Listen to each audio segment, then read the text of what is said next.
Over 30 years ago, when you wanted to see a film, you had to wait until it aired on the ABC Sunday Night Movie, or you went to the video store. I worked at a video store, and we came across this particular movie called The Exterminator, and we thought that the star was Willem Dafoe, the star from Platoon who played Sergeant Elias, but it was actually Robert Ginny. Yes, the same Robert Ginny from Warrior of the Lost World.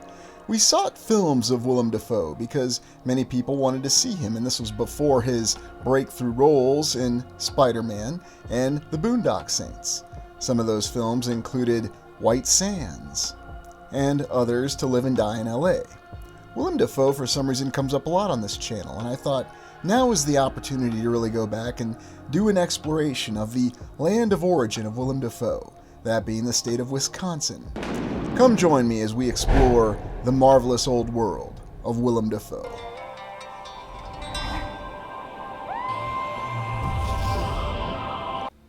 We begin by taking a look at Milwaukee, the brew city of the old world. We've explored Milwaukee before, but we're going to take a little bit of a closer look at it.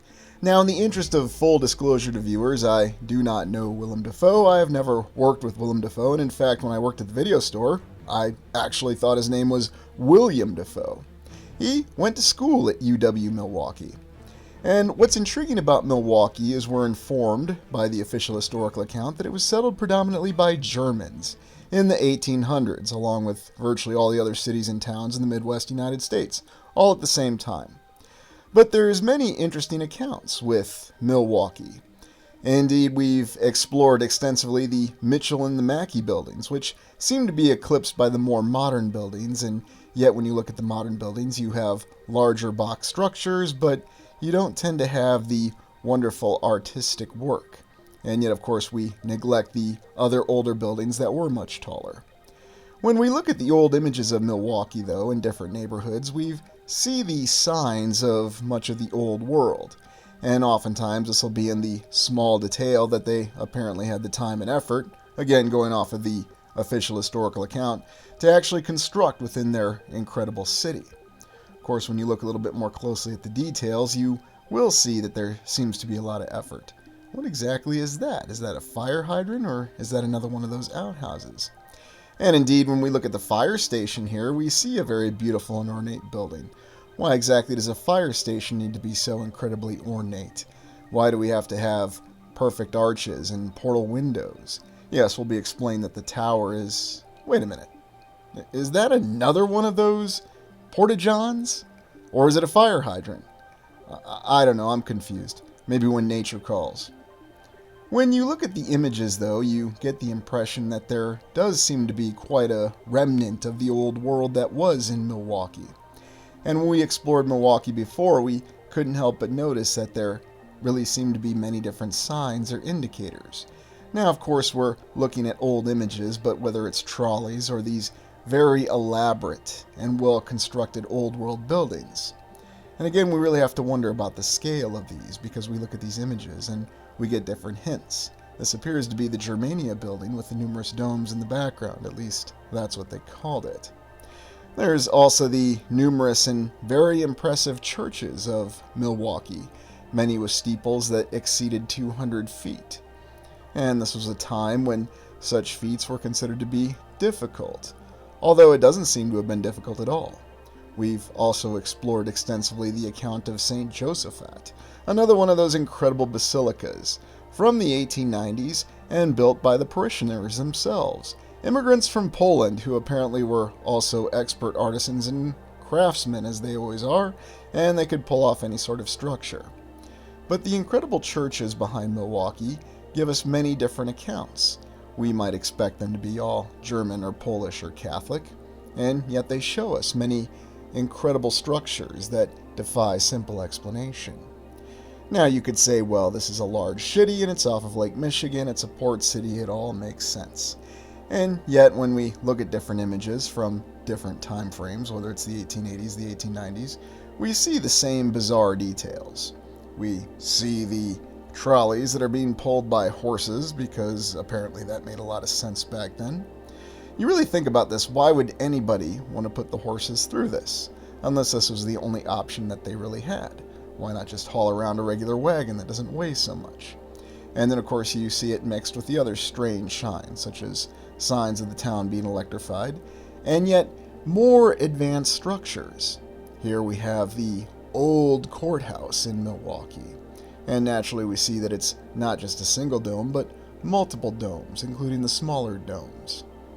And it did not survive to reach us to this day. It was something else, a victim that you could say of early urban renewal. Or there's many other accounts for what actually happened to these structures. Oddly enough, the front facade is not easy to see. There's also the impressive account of Milwaukee's train station. Again, another casualty of urban renewal. And yet we have the hints of something far more advanced. And perhaps that's one of the most compelling details that we have when we explore a place like Milwaukee. I wonder if when he was a student in Milwaukee, if Willem Dafoe had the exact same perceptions that we did.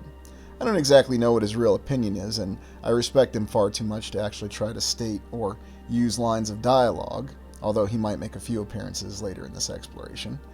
But you do have to wonder if somebody walking through the city notices these things, whoever it is. And it seems as though it was more apparent in the past, when the old world ornate structures were more visible. And of course now we see that they're surrounded by numerous tall commercial buildings and the great skyscrapers of steel and glass. But you look at other images and you still have the impression that there was this sign of the advances of the old world within Milwaukee. What's the true account of Milwaukee? Is it indeed the official historical account that it was a series of immigrants primarily from Germany and Poland? I always find it interesting, too, how immigrants from the center of Europe ended up right in the center of the United States. You'd figure they would have stayed on the East Coast and then worked their way in. But of course there's numerous explanations, the Homestead Act, free land, and many other things that cause people to push out to the west. Interesting symbols that we see on this building. And here we have our famous cartouche, and yet it looks to be more like a snake figure with a very unhappy face in it. What are your thoughts on this? Let me know in the comments.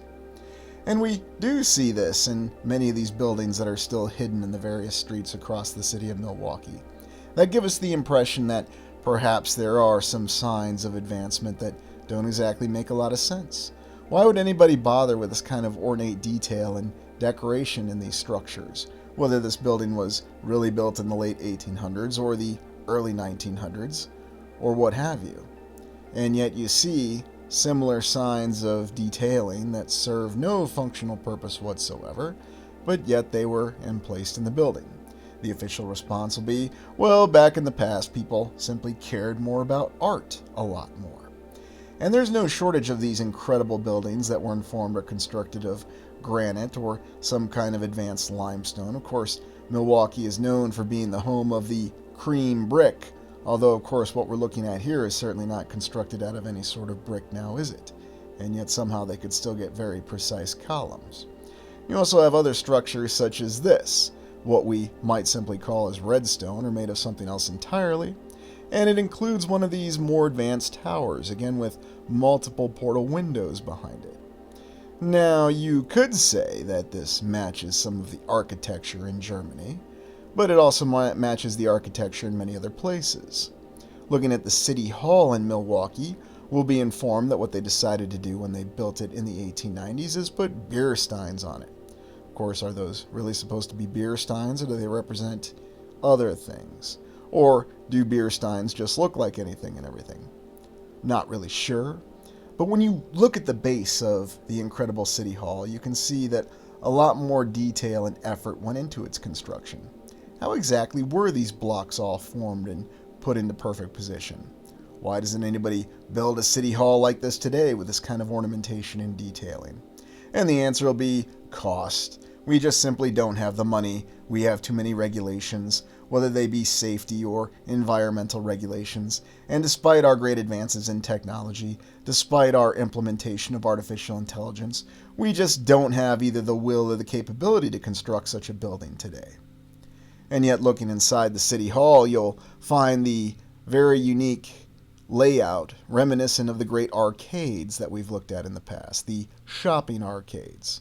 And yet, oddly enough, these series of floors go all the way to the ceiling. a very interesting and advanced interior that one could film a science fiction movie.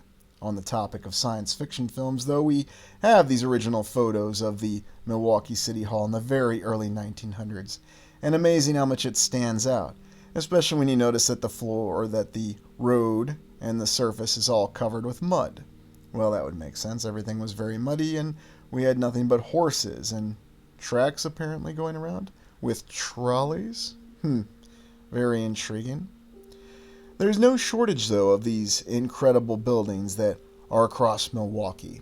And here we have the German-English Academy. Ah, yes, because people needed to learn to speak English when they came to the United States, and they needed to have special academies to teach them.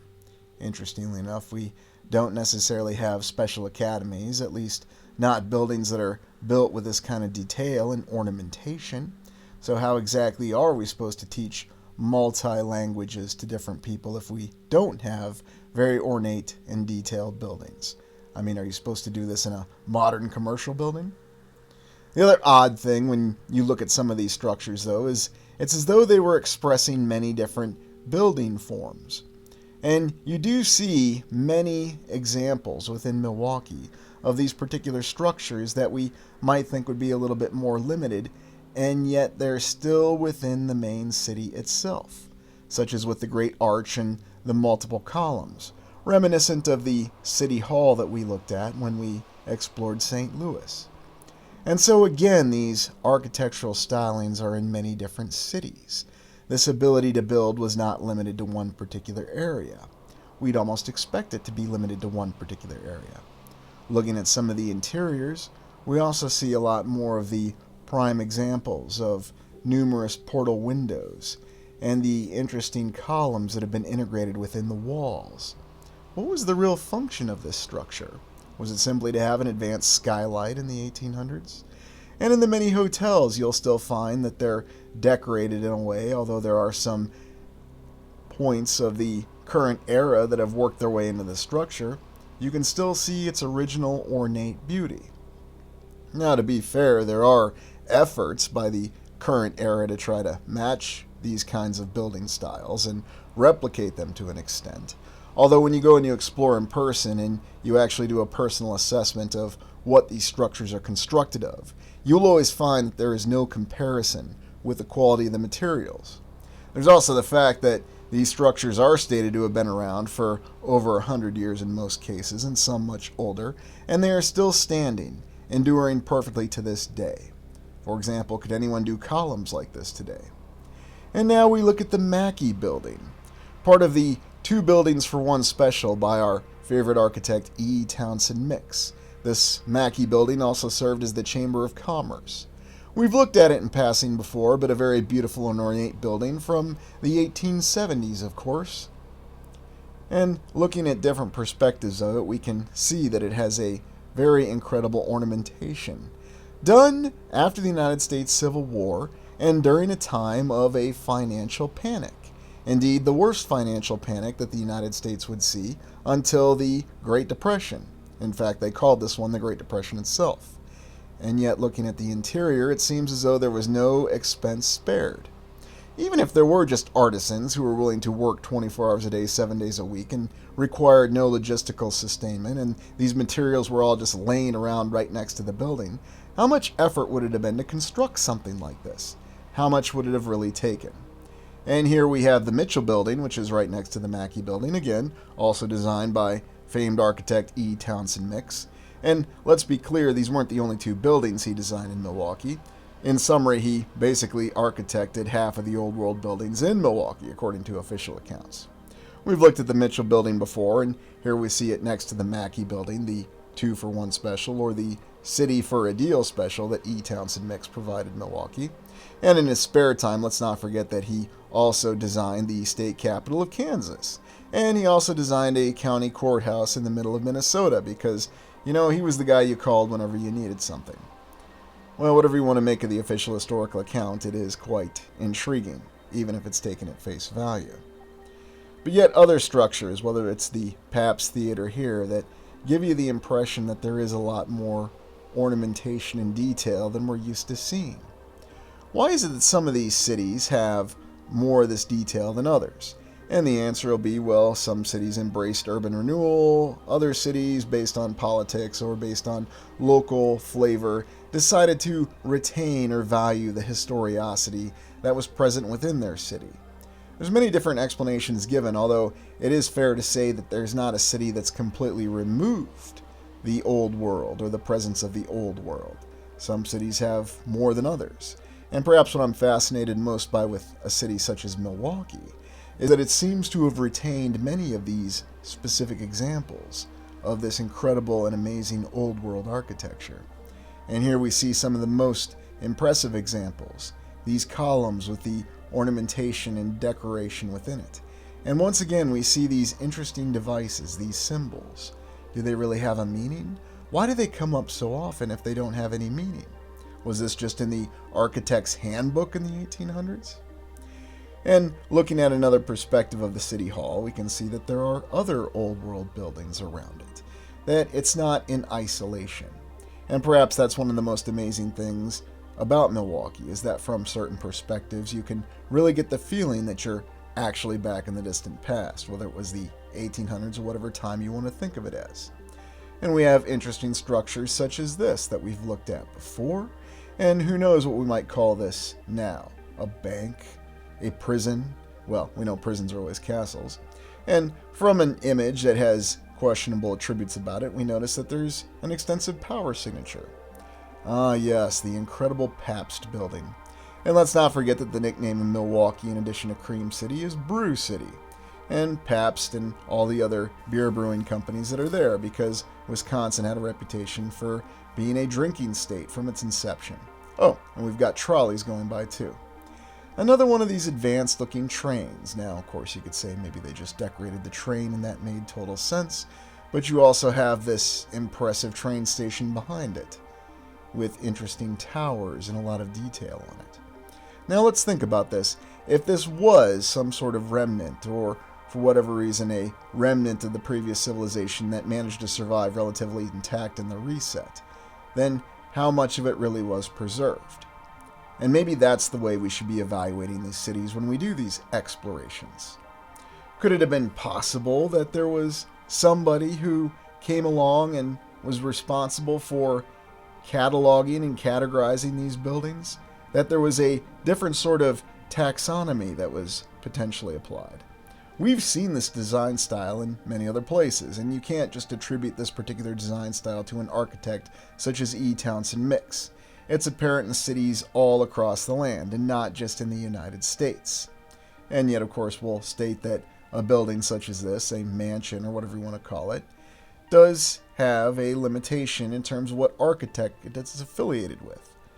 But I show different images in different lighting because, as always, we see that every single genuine old world building has different appearances dependent on the lighting. And that's probably one of the most recurring details that we tend to see when we look at these old world structures. Now, looking at a more visible photo, we can see some of the details that go into this particular structure. Columns and pillars integrated with the wall, pediments above each of the doorways. Why would this be needed? We can only accept the explanation that everybody was rich in the 1800s so many times, and apparently there were rich people everywhere. And we also have other interesting photos from Milwaukee indicating fires, destructions, or buildings that were destroyed. There's different accounts of different things that happened at different times, but yet we always have to ask the question, do the accounts that we have really match what actually happened? Or are they just something that they told us that occurred? We've explored the old soldiers' home in western Milwaukee, right next to the baseball field where the Brewers play in the past. And here in this image, we know what this is. It's a compound. Or on this channel, something that we've assessed to be a reset compound. And indeed, I explored this in one of the very early explorations of the channel. There are many incredible, impressive churches in Milwaukee, but I thought that before we left the city where Willem Dafoe was educated in, that we would take a look at one specific church that we haven't looked at just yet. One that stands out and unfortunately has a familiar story. The Trinity Evangelical Lutheran Church, built in 1878. And much like with many other structures, whether it's a state capitol or other churches, this is the third building built in this exact location? Or was it one building built in 3 different locations? I think you let me do the thinking, huh, genius? Whatever the situation is with it, if it is in the same location, and they inform us that there were earlier buildings that were just as ornate that were built in the same location, and we accept that, it makes it much more difficult to understand exactly what was going on.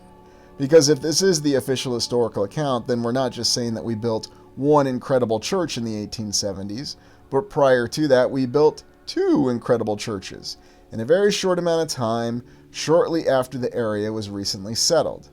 And yet it has this signature of this very impressive infrastructure. And you might be asking, well, what exactly is that infrastructure? Well, it's all the trolley tracks that you see, it's all the train tracks.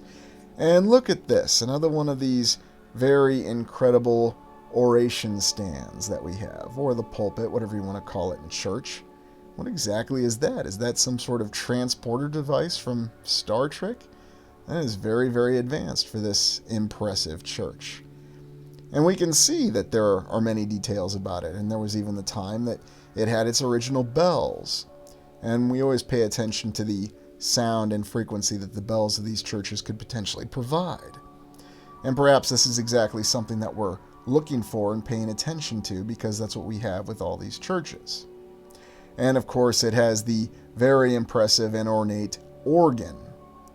What an incredible piece of, do you want to call it technology? Do you want to call it equipment? Do you want to call it an essential portion of the building?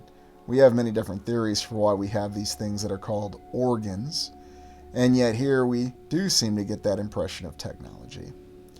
Look at these old photos though, and what strikes me is that even in the oldest ones from the 1890s is how old the building already looks, even though it would only be 10, 20, a maximum of 30 years old.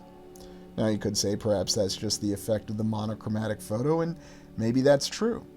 But then you compare and contrast it with colorized photos, and you see many of the same signs. How old is it really? Where did the stones and the blocks and the bricks actually come from? What time frame were they really constructed or formed?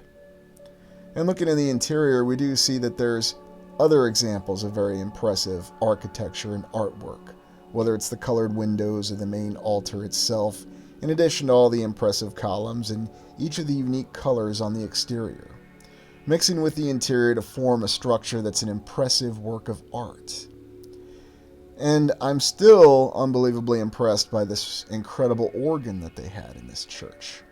It's not just the fact that these organs are impressive in terms of their capability to produce sounds or very specific sounds at very impressive or very specific frequencies, but also just the look of them. It's like it's a small structure itself.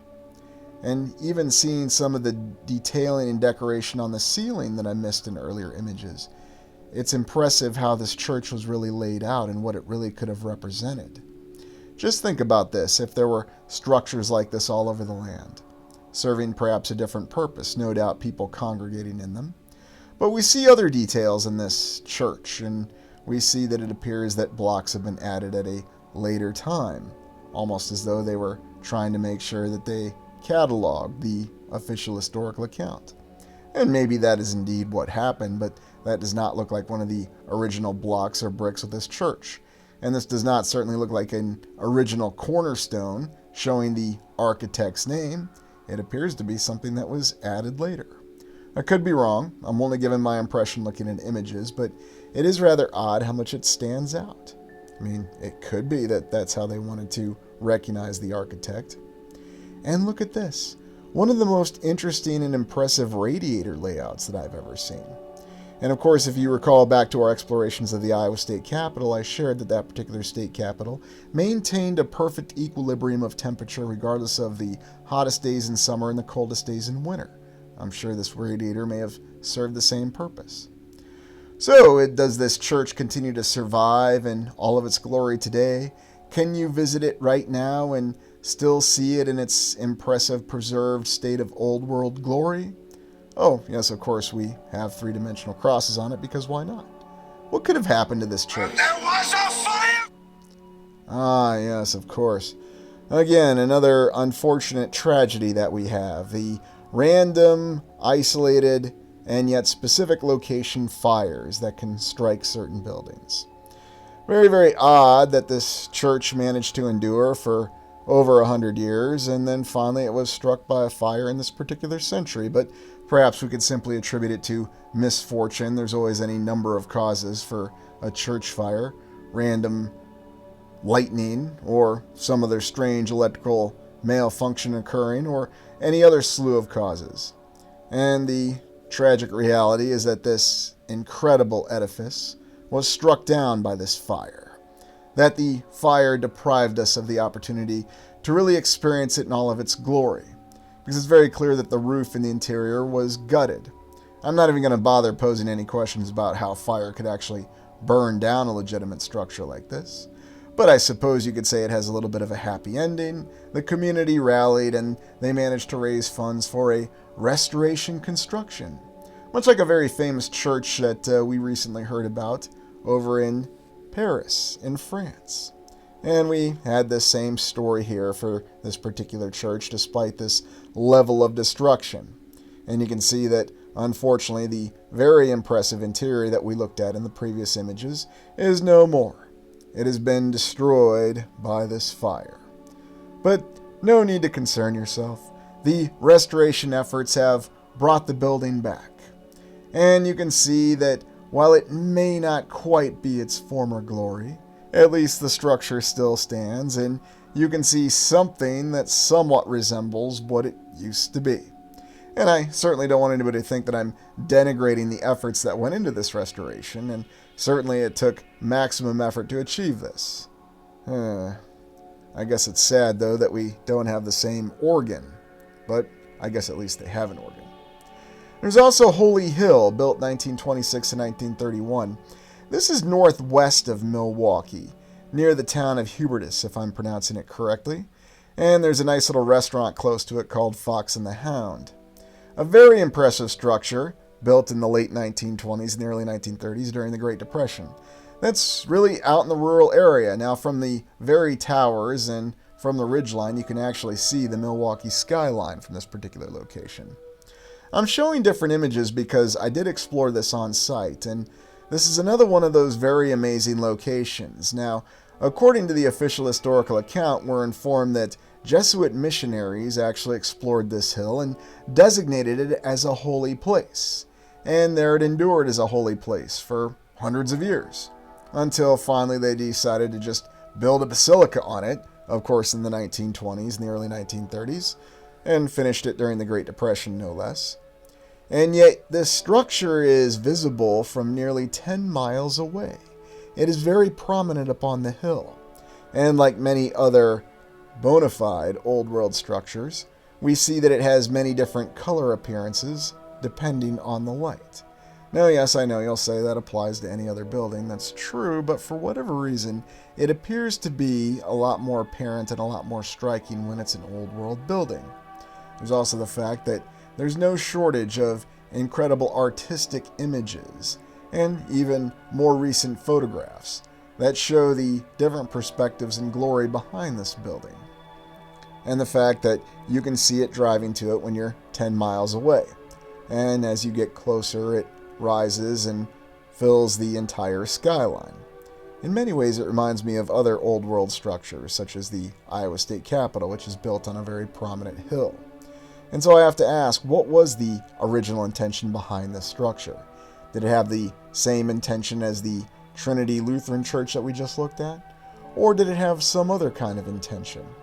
We have these two towers that are on top of a hill. Perhaps this could have been some implement of a larger technological apparatus. Or it could be that the mainstream historical account is correct, but as I've stated many times in the past, the more I explore and the more I look at examples like this, I find it very hard to explain a structure like this in the middle of the countryside in Wisconsin in the 1920s. And now we go to the great city of Madison, the capital of Wisconsin. And of course, another one of these very impressive state capitals. And Wisconsin has its own beauty. It should be noted, of course, that much like the church, it is not, of course, the first state capital. There have been many state capitals in Wisconsin. And indeed, the location of the first state capital in Wisconsin wasn't even in Wisconsin. It was in Burlington, Iowa. Burlington, Iowa, which also served as the territorial capital as Iowa until they moved it to Iowa City and then Des Moines. And here we look at Bascom Hill, an early image of the main buildings of the University of Wisconsin. Very impressive. And yet, how is it they managed to achieve this? This image is purported to have been from the 1860s, although who knows for sure, because we can only go off of the date that they give us. But yet it seems to give the impression of the layout that this University of Wisconsin was there for quite some time. And when they initially built it, they built it in a very impressive fashion. The other interesting thing about the city of Madison, Wisconsin, is that the capital and the surrounding downtown is on an isthmus. It's a very rare occurrence, and we're not talking about an isthmus such as Panama. We're talking about a very narrow isthmus that's between two lakes. And yet it shows the same kind of impressive layout. We also see that in some of the early drawings or renderings of Bascom Hill that there were other structures that of course had domes, as though building domes and towers was clearly no challenge during that particular time frame, whether we're talking about the mid-1800s or it seems to have gone all the way through to 1930. Then the Great Depression happened, then World War II happened, and it seemed as though there were challenges in being able to erect structures like this very quickly. Or who knows, maybe actually establishing the highway system and then the subsequent interstate system in the United States for some reason diminished the capability to build structures like this. Maybe you really just need horsepower and human power, and that's how you build these incredible ornate structures. Of course, you look at some of these other early images of Madison, and they do once again paint a conflicting picture. Again, how accurate are these images? What exactly are they really showing us? And of course, here looking at Bascom Hall on Bascom Hill, we see its original dome. And it looks like we've got Waldo in the front here in this picture. So again, there's signs that this picture has been altered. But that's always an assumption we need to make for many of these old pictures. The point I want to get at with Bascom Hall is that unfortunately it was struck by yet another fire. And because of the fire, it lost its very incredible ornate dome. Again, a recurring theme. And again, they had to renovate it, no doubt. They had to renovate the interior. The building survives today, but it doesn't have its dome. Still on the same hill, though. And how often do we encounter this phenomenon?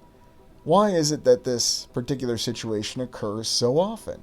We're not even talking about massive city fires here. We're talking about specific location fires. Well, moving on past that, you can see the layout of the Capitol in the very center of the city of Madison. And there is an ordinance in effect that says that no other structure can be built taller than the state capitol. Although, even if there was, you'd see that there's really no way that attention could be taken away from this impressive state capitol.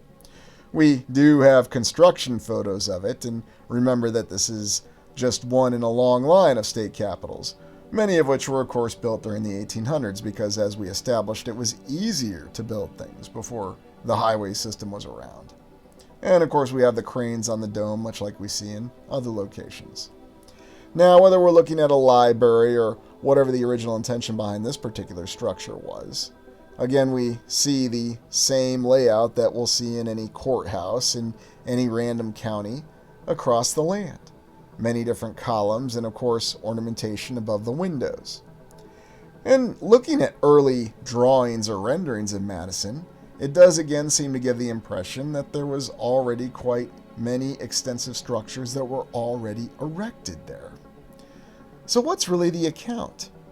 What's really the purpose behind some of these drawn images?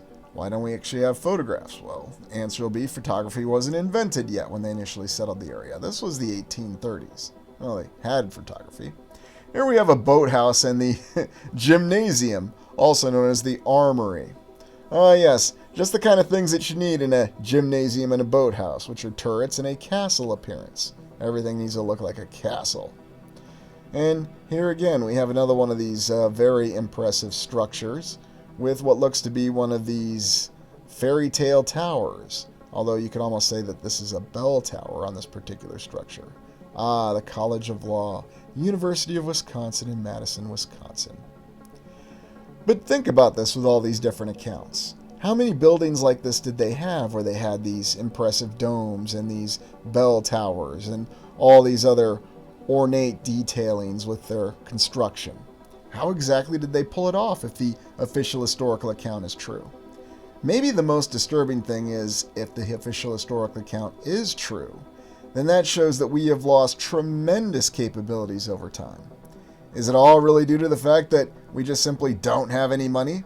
Although we don't seem to mind constantly going further in debt, and we know that not a single conflict has ever been prevented because of a lack of funds, has it? But you look at all these different structures and how they're laid out, even with just the university or the downtown in Madison, and you have to ask, how exactly were they able to construct all these in a short amount of time? Because every city and every university across the United States has a similar story and a similar, very constrained construction timeline. And you can still walk the buildings of the University of Wisconsin to this day. You can still walk across the downtown, and you'll see all these very impressive, dramatic examples. I'm not sure. It gives me the impression that there were something, or there were examples. And here we see the construction photo of that particular structure. Although, is that what's really going on? It's where you really have to ponder the question, though. You really have to think about it, how they would have gone about laying out all these structures if the mainstream official historical account is correct. How did they build this armory, and why would they build this as an armory like a castle? Shouldn't it have already been obsolete? As someone told me in the Civil War explorations, they had cannons, and all the cannons fired exploding cannonballs. Well, if all the cannons were firing exploding cannonballs, then what was the point of putting all this effort in these fixed fortifications? And looking at this early map of Madison, the other question has to be asked, why would someone get the idea to lay out their state capital in an isthmus? How difficult would that be?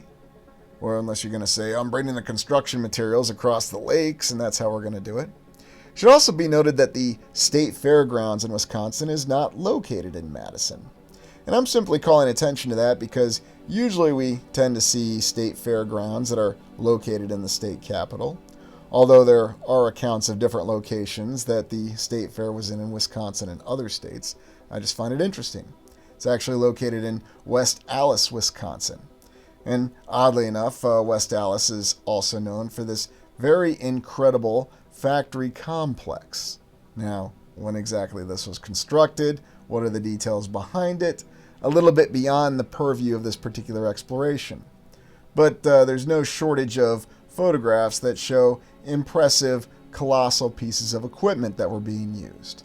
And keep in mind, this was before the advent of large-scale heavy machinery, although we clearly see large-scale heavy machinery. So what's the true account of it? And what is the actual origin of the state fair parks? Because oftentimes we do see more advanced buildings. Here we go, Wisconsin State Fair, September 12th to 17th, 1892. And then when you're done, you can go south and wait for the Chicago World's Fair. It's not that far away. But going back to Madison, you look in the interior of some of these impressive libraries, and of course you can see that you have your very beautiful ceiling and your columns and pillars and all the other decorations that are essential if you're actually going to go in there and read and recall exactly what you've read, because you're doing it in a very comfortable environment. But to this day, you can walk around the University of Wisconsin, and yet some of the people that I talked to around there gave me a very interesting account that about 3 to 4 years ago, it wasn't exactly the most enjoyable place to be. I'm not exactly sure why this was. They just said it was a very difficult time. But moving on past that, though, you can still see the incredible stairways and the fact that every single one of these buildings really seems to be laid out on the terrain perfectly. Now, of course, the explanation will be, it's just another university, it's just another college. And, of course, they always seem to have the resources and the capability to build incredible structures like this. Oh, yes. Gymnasium, armory. You need to have many turrets, you need to have many towers because Apparently they were originally going to defend the structure from all those mighty exploding cannonballs that they had. And we know they must have had exploding cannonballs in the Civil War because we have photos that show that the cities were destroyed. Of course, we're under the understanding that those cities were destroyed by fire. But what exactly is the origin of an armory building such as this? This is in the United States. This is in Wisconsin, in Madison. Who was thinking to build something like this and why? And of course you have your campanile or your bell tower, the portal window, constructed sometime 1920 to 1930 or so the official account says. Naturally it would not be after World War II because, again, with the advent of the highway system and the interstate system, the ability to rapidly construct these structures seemed to diminish. Now we can certainly suggest reasons for this, but the official explanation will be more regulations, more safety standards, less money, and then apparently just less of a will to do it. I mean, why would anybody want or need to build a house like this? I don't know. Maybe because if you actually go in a house like this, you don't hear a thing outside. And Madison also has its own share of brewery companies. We looked at many different ones in the original exploration of Milwaukee. And oddly enough, these breweries look like castles themselves, because you just can't get enough castles. Interesting how in all these photos, and even in the drawn or artistic pictures, they always have Old Glory flying over them. Well, you always need to have your flag flying over your structure. Just like Robert Redford said in the film The Last Castle, make sure you fly your flag. Ironic that he said that. Although in this particular photograph, they don't have a flag on the pole. How about that? But the brewery's still there. So what's the real account behind Madison? Was it really settled and rapidly populated, as the official historical account says, from the mid-1800s and then grew up rapidly? Another question is, why wasn't the capital of Wisconsin located elsewhere, such as, I don't know, Janesville, which is a town that they had settled before Madison, and yet didn't grow up quite like Madison did, for whatever reason, although it should be noted that Abraham Lincoln stayed there. And here we have one of the earlier state capitals. And of course you might detect a tone of incredulity in my voice, and I don't know, there's just something that's a little off with some of these images. Whether it's the first state capital, the second state capital, and let's not confuse it because there were also territorial capitals that preceded these state capitals. This was the second one, and you can see that it's no slouch either. They've got a very impressive dome and many columns and pillars, and we're informed that they constructed wings. And of course, this particular state capital went up in smoke too, because how else would it be? You know, fires just started all the time. You know, it's not just in the 21st century when you have churches catching on fire. Back in the 1900s, the early 1900s, you had state capitals catching on fire. And so newer and more impressive state capitals needed to be built. And it was very easy to do so. And that's why we have this particular beauty today.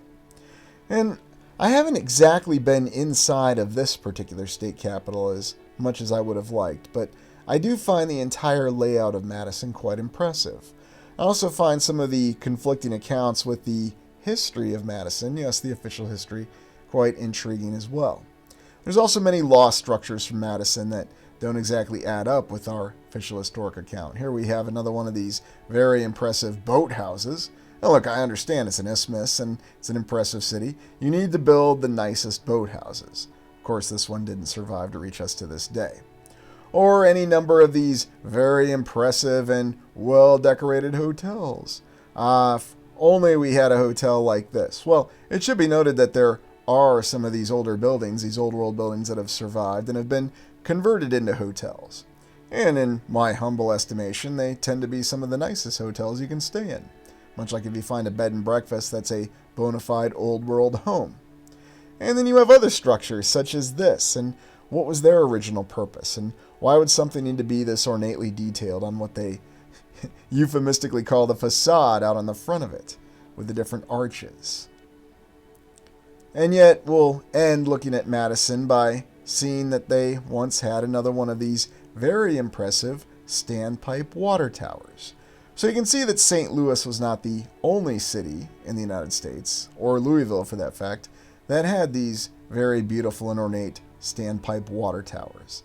That's how you're going to store water, I guess, in the 1800s. And now we go to Appleton, Wisconsin, the hometown of Willem Dafoe, also where Harry Houdini resided.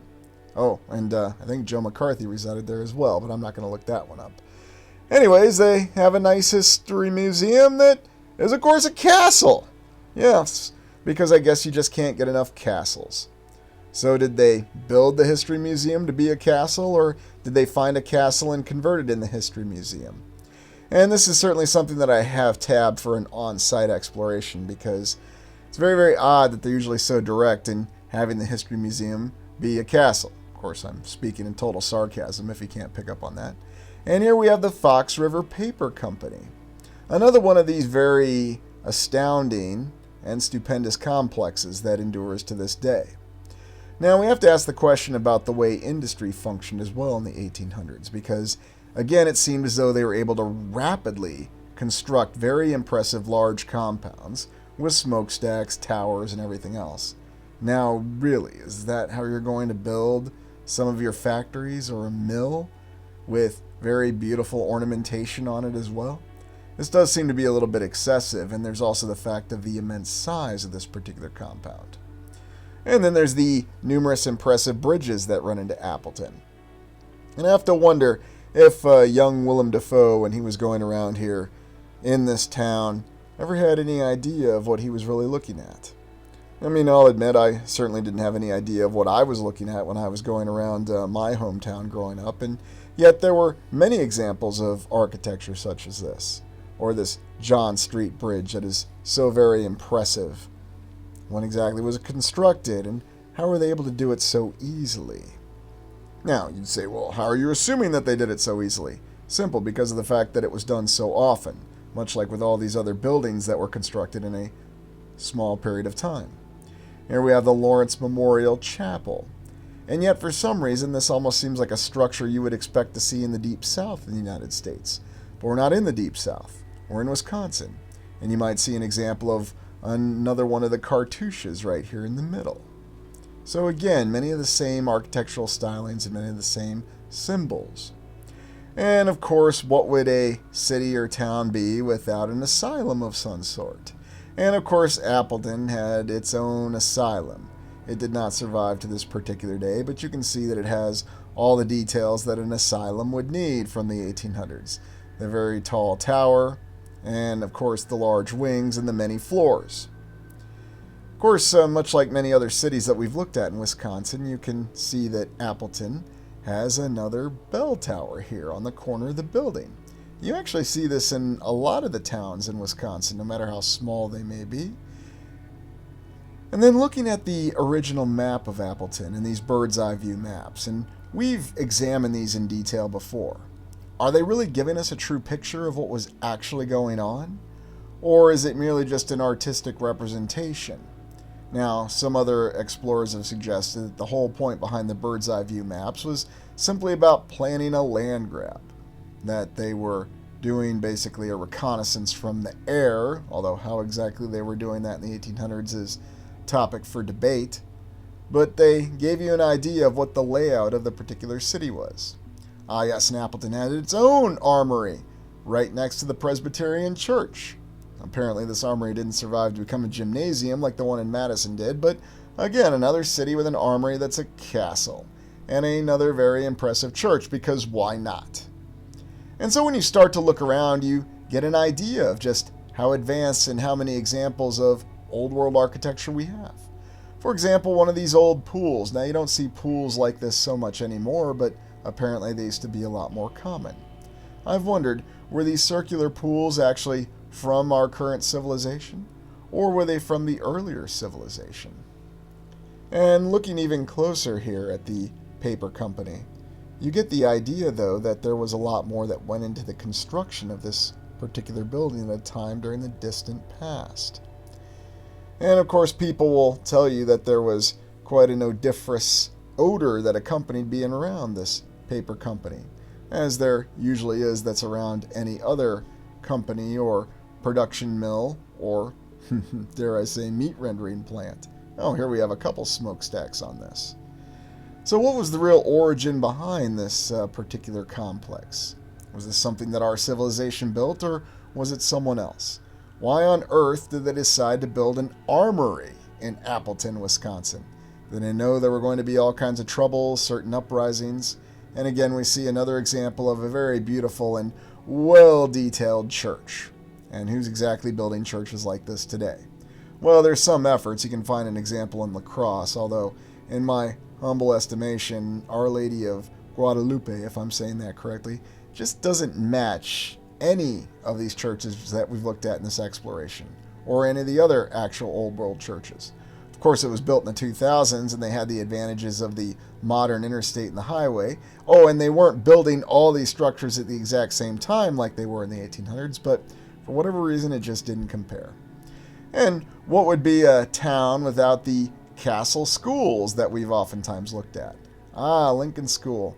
What is it with calling all these old world schools Lincoln School? Did they name everything Lincoln this and Lincoln that? I mean, I understand he was officially the greatest president in the United States. I guess maybe I would just expect to see more Roosevelts. Well, who am I kidding? There are actually a lot of schools named Roosevelt across the United States. The famous figures of history who never made mistakes and never committed any failed policies. Let's remember that. And here we have some images of this beautiful old world building before they tore it down in Appleton. And yet we can see the same detailings and architecture that we've seen in the other structures, many of which that survive in Milwaukee and Madison and the other cities across Wisconsin. And the interior, of course, with no shortage of radiators. I think about that when I was growing up in school. I recall how effective the radiators really were, but for whatever reason we went away from them. Again, the official explanation will be because of safety, regulations, and because of the fact that we needed to be more efficient with energy. And now we go to Green Bay, the Brown County Courthouse. And you know what Green Bay is famous for? It's the home of the Green Bay Packers, the NFL football team. And indeed, even on the official historical marker, or the plaque that goes along with this particular courthouse, they even talk about its initial history as being part of the formation of the Green Bay Packers. Yes, I don't know. Maybe they just need to change the name of the city to Green Bay Packerville or something to that effect. And yes, that's what the plaque actually tells you. Nothing about this very impressive structure, just that it opened up in the early 1900s and that it was involved in the early history of the Green Bay Packer football team. Well, looking past NFL football, which I don't have anything against, it's just interesting that that's what they're throwing in our faces and that's what the city's known for, we can see, looking up in the tower, or the inside dome, whatever you want to call it, of this impressive courthouse, some unique artwork.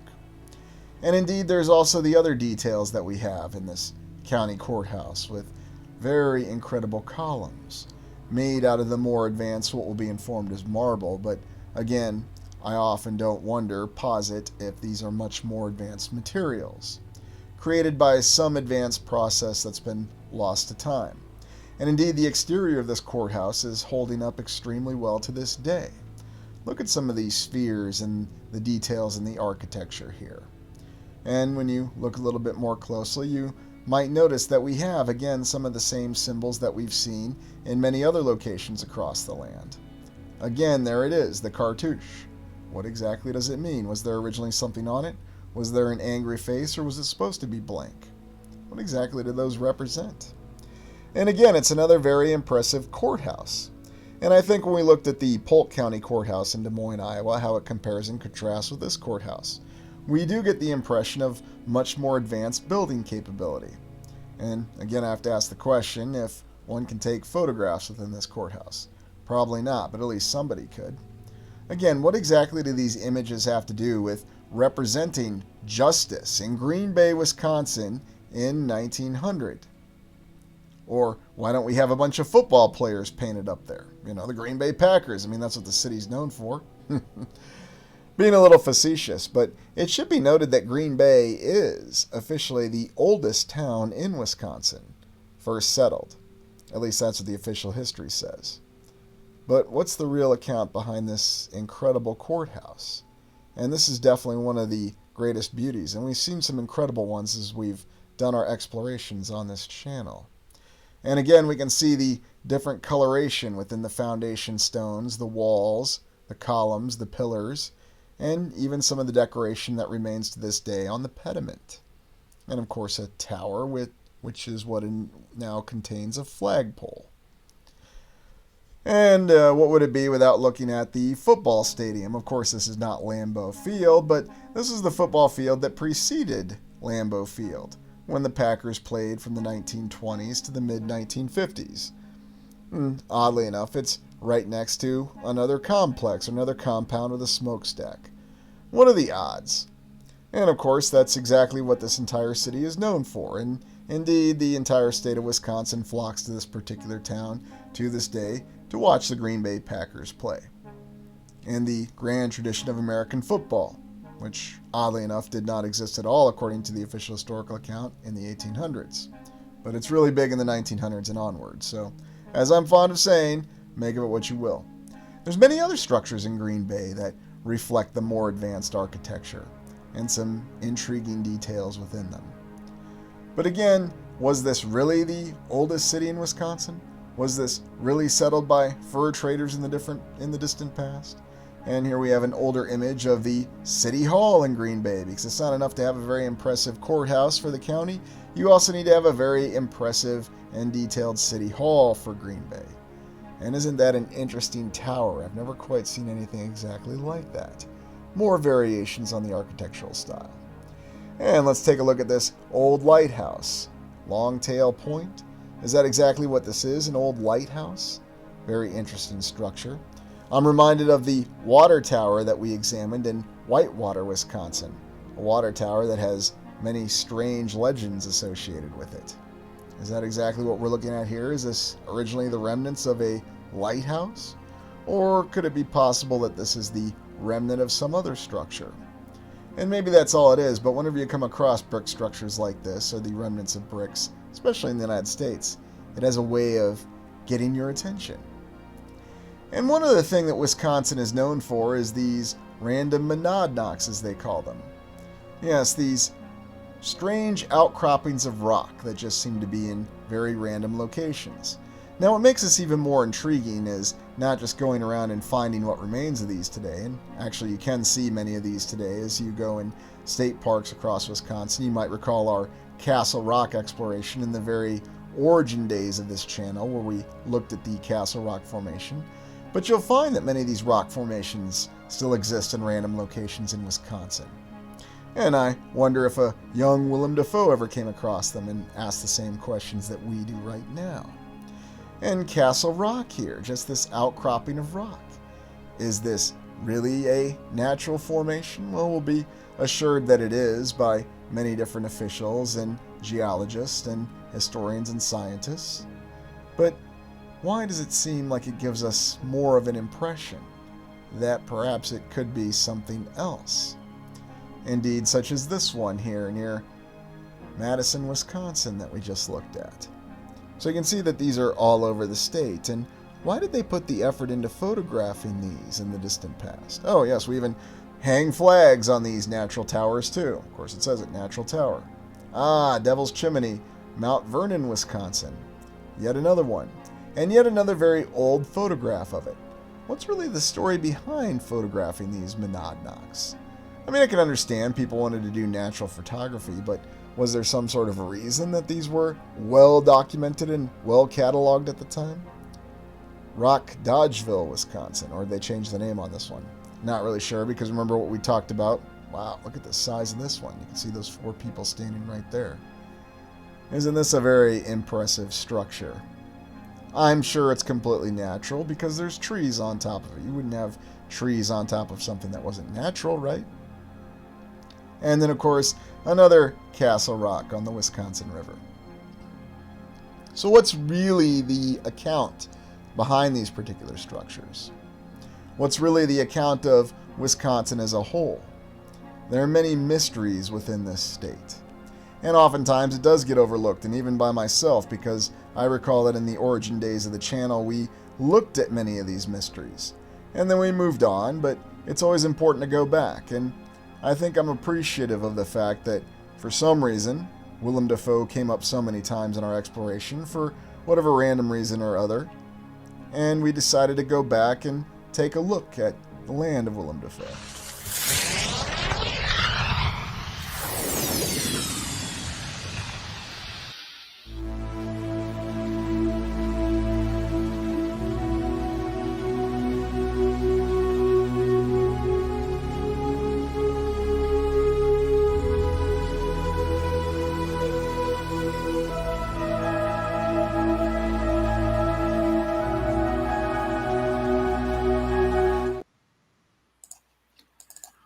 Welcome everyone to the live stream for the Restitutor Orbis channel, Aurelian's Fair. And let's see who we've got out there. Jamie Griffin, good to see you. Insightful Carrier, Chassis Nix.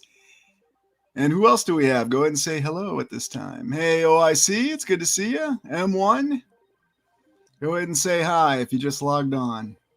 So that's what you get for being early. You get a formal greeting. I hope everyone's doing well this weekend. We've got a little bit of a different exploration we're going to do tonight. Going back in time a little bit, I was able to get my hands on some actual historical pictures from an actual historical department. So make of that what you will. Who else have we got out there? Don't be shy. Go ahead and say hi.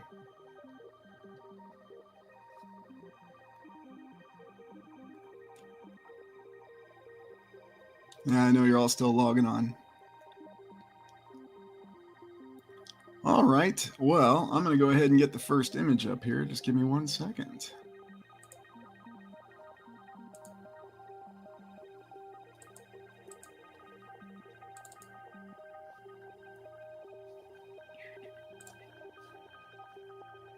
All right. This is a real good one. Hey, Cruising Gal, good to see you. Hey, Internet Person. Hey, Timothy Hoy. Hey, Kathy Childers. Chip Hawkins, welcome. T-Fetch, good to see you. Conspiracy Kitty, welcome. Good to see you. Welcome. Eric, good to see you. All right. Hey, Peter, welcome. Okay, can everybody see my screen?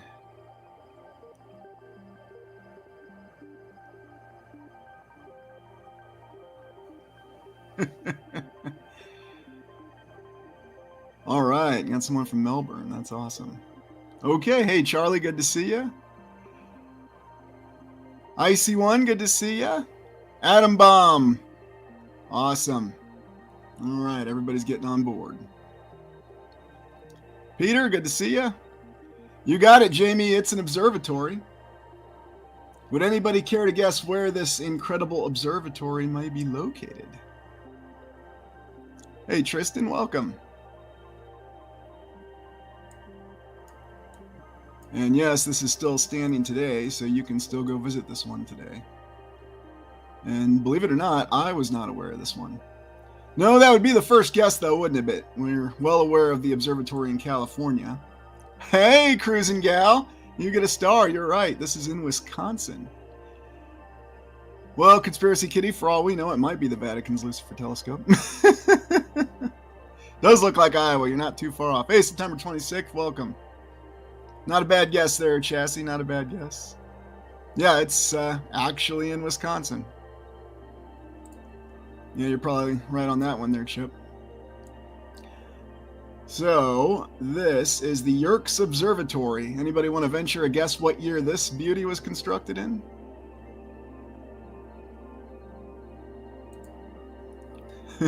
Columbia, that's a good one.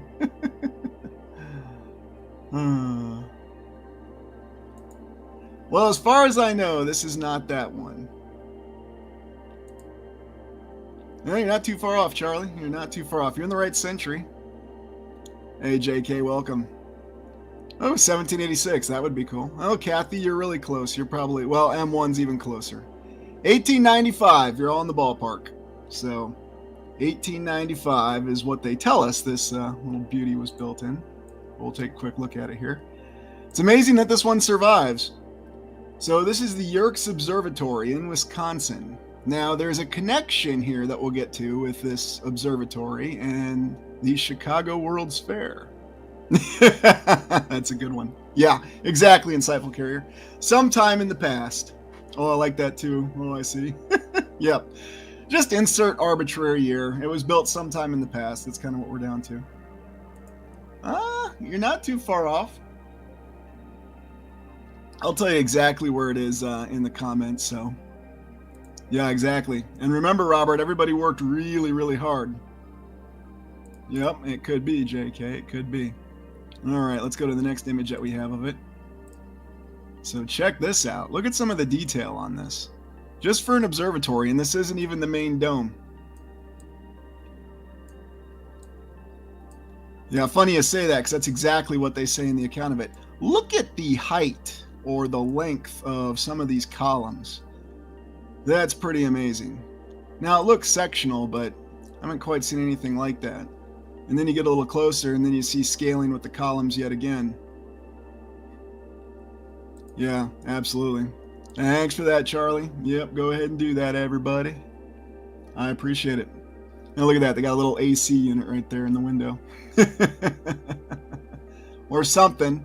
Maybe it's a screen. Yeah, exactly right. But anyway, this one really got my attention just because of the fact that I was unaware that there was this much of a gorgeous observatory in Wisconsin. We'll look at the main entrance a little bit here. Oh yeah, got the nice windows right there on the lower floor, and of course steps going up to a grand entrance, because why wouldn't you do that? I think you're probably onto something there, Jamie. Very likely. Very likely they have something other than telescopes. It could have been technology. Could have been a place where they innovated technology, for all we know. And who knows what exactly its purpose was during the difficult times that came, if it had one at all. I like this little portal window right here. And here you go again with the scaling on the columns. And you see the windows all there near the ground. Now look over here at the detail on the dome. Just unbelievable. Well, of course. It wouldn't be 4. It wouldn't be 5. It wouldn't be 1. It's always got to be 3. It's a good question in September. As though they were trying to hide something. Yep, you're absolutely right on that one. Blur the lines and keep it confusing. But quite a remarkable structure. I might say this one qualifies as extraordinary. You know what, Cruz and Gal? They didn't really give a timeline on the build when I looked it up. Now, I've got conflicting accounts on it. 2 years, 1 year, 5 years. It just depends when they say they founded it and then when they've got it for the telescope. Now, the story gets better. We haven't even gotten to the best part of the story yet, so. Yes, I'll have to get up to Edmonton sometime. I think that's on the city list. It is. Next week or the week after, so just be patient. I'm getting there. Oh, this is always the case. All right, moving on. So this was the photo that I got that got my attention of it, because I was completely unaware of this building from a modern context. This was from the historical photos that I dug up. And I think this one is stated to be from 1912. But this is what it looked like in 1912. And it's when I saw this massive facility, I was trying to think, wait a minute, Wisconsin, a gigantic observatory that nobody really seems to talk about now? Why is this? What's really going on with it?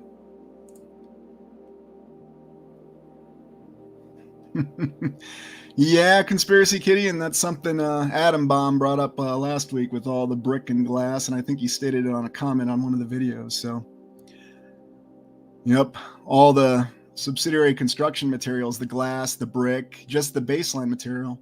I'm with you on that one, M1. I'm very much with you. I think this could be a power plant. It could be something else that we just don't really have any idea as well.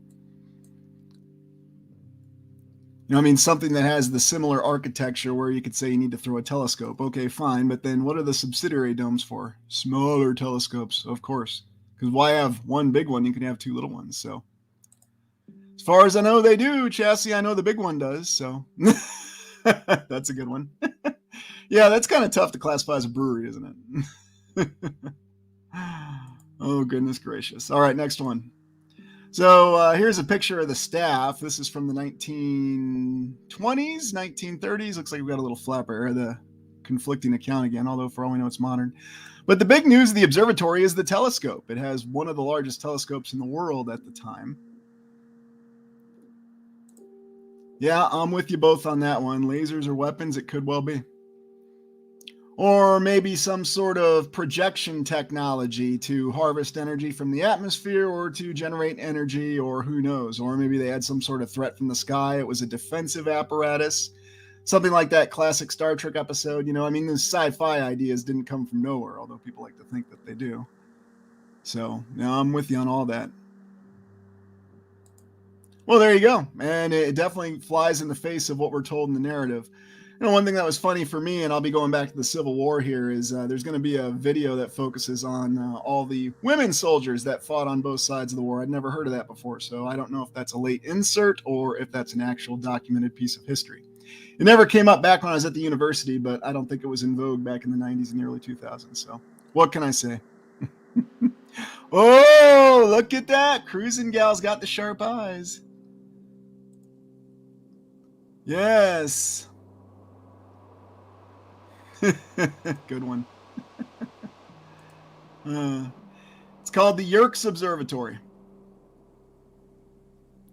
You can see it right there in the picture, I think.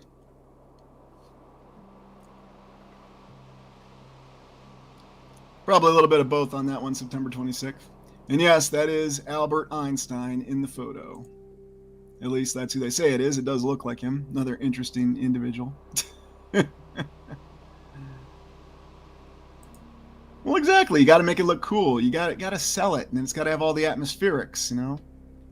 So, all right. Well, now that we've seen good old Albert here, so I think this is actually from the 30s, from the late 30s. But you know, it's hard to tell.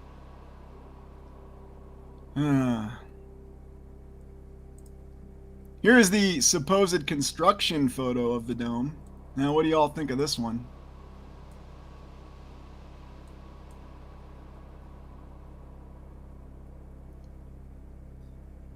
Another one of these classic construction photos where we have the typical telltale signs, right?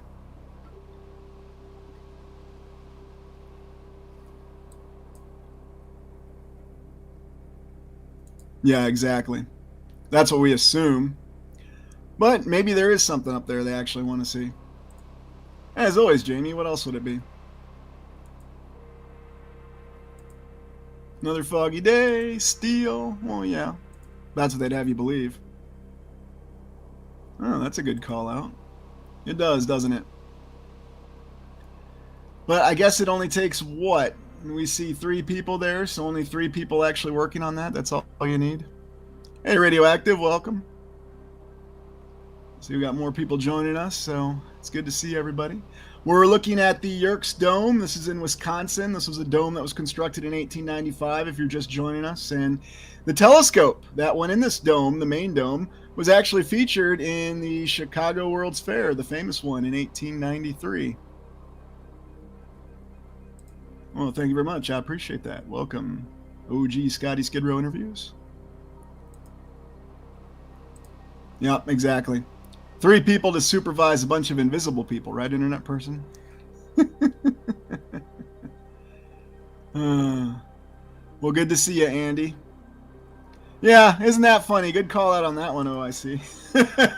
You don't need the scope in there. Yeah, there's actually a video where they try to sell that, too. And don't forget Coral Castle in Florida. That was one guy, too. You know, he put all those big, large blocks that weren't technically even coral and hauled them in the back of his 1930s truck. Yep. Good comments, all of you, on this one. Yeah, this one's definitely a first-rate anomaly. There were a lot of anomalies, so... Ah, look at that. Someone's seeing a little deeper. Yeah. I wouldn't be surprised if that's indeed the case. Yeah, that's the last picture you'd see. Just like you'd never see pictures of them actually digging the foundation, Jamie. Or it'll be a super close-up and you can't see what exactly is going on.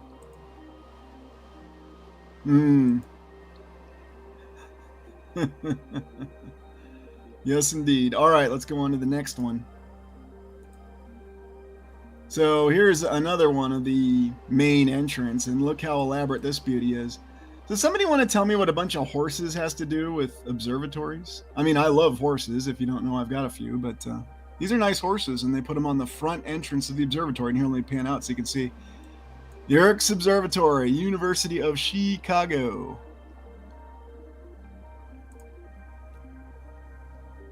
Maybe. Maybe not. I think we'll see in good time. But let's see some of the other details. So super ornate little columns on this one. I mean, look at how far they're going with the columns on this.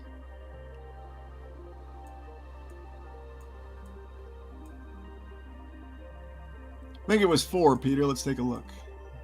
Oh, maybe 5. Hold on. 1, 2, 3, 4. I think I see 4. I have to go look at this one in person. It's on my list now. Oh, look at this. You see these faces here on the other side of the door? Nice. Yeah, I think it's when you really look close that this one starts to blow you away, too. Of course, you got the pillars. It looks like they're sectionals, but then look at this amount of ornate detail. I mean, just think about this. You're building... Hey, Trish, welcome. Well, and who knows? Maybe the animals had a different kind of symbolism at that time. Yeah, that definitely looks added, though, the 1895. Yeah, no doubt about it.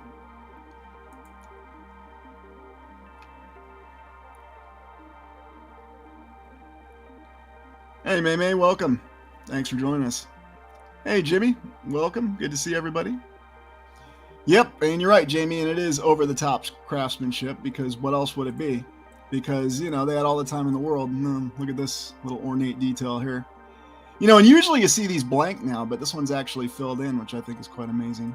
All for an observatory. Yeah, could well be, Alpha. Could well be.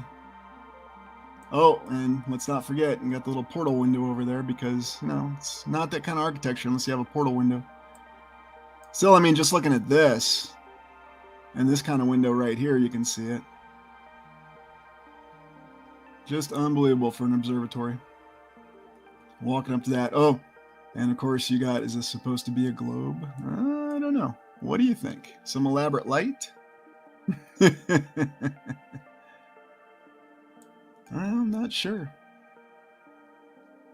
I'll be sure to post this one up on Reddit and these photos, just like I did last week. So if you want to look at them on your own and manipulate them to get a better view, be my guest and make sure you got the exact location on where it is in case you're in Wisconsin and you want to go see this Yerkes Observatory. Yeah, exactly. Good one, Adam. It does feel like a giant Lego set, doesn't it?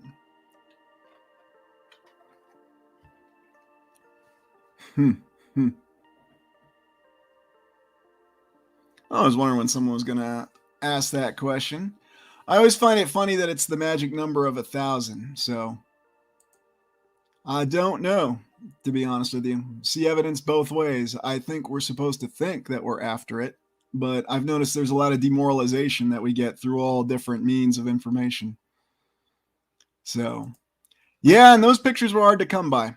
And I have a feeling it's a lot like the Plummer Building in Rochester. You can see it. You might be able to see some interior photos, although I couldn't really find any, but they don't want you seeing the inside of it. Yeah, I'm with you, Nasan. I don't think it's a globe. It just kind of looked like one from a distance. So let's go to the next picture. Oh, yes, here's a close-up of one of the interesting figures here. What do we think this is? We've seen this critter before, haven't we? Yeah. Good one.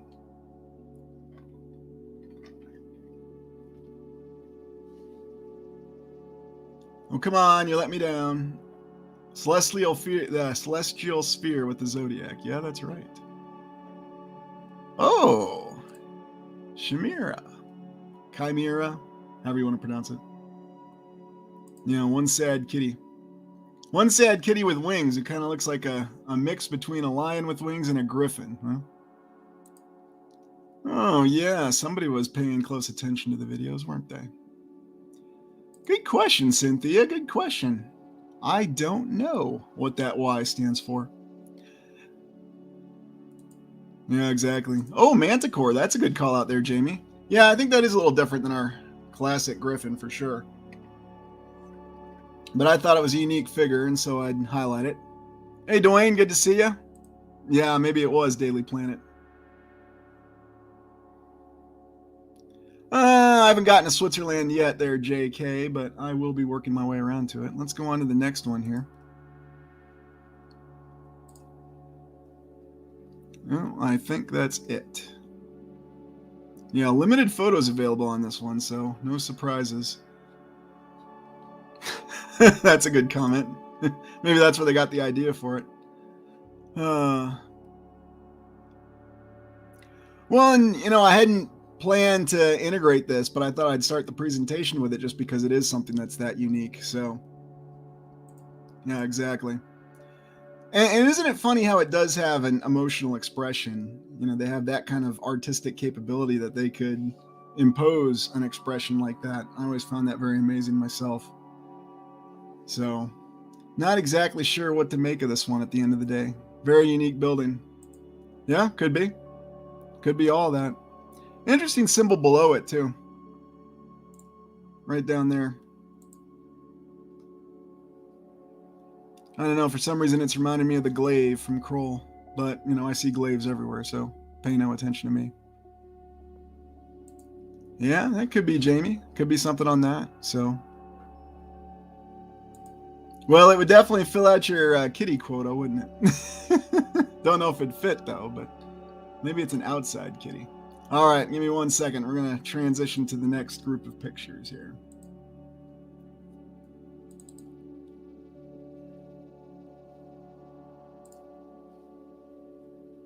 Hold on. Share screen. Okay, can everyone see this one? Hey, Geif, good to see you.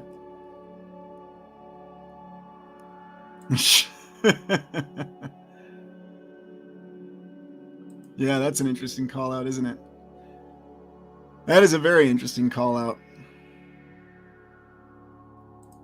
Yeah, for a while I thought I was the only one who saw it until I went to Los Angeles and I actually saw it with a group of fans and got to meet Ken Marshall. Really nice guy. Can't imagine why his acting career didn't take off. Yeah, you're on it, Cynthia. We are going to the Civil War. This is a photo of the 2nd Wisconsin. And the reason I just wanted to pull this one up is to show you some of the disparities that you see in how the soldiers are dressed. Because once in a while I'll go back to this kind of photography because I think it's important for baselines. But someone's got some really shiny boots there. And keep in mind that we're told that everything was dusty and dirty at that time. And there was constant wind, there was constant dust.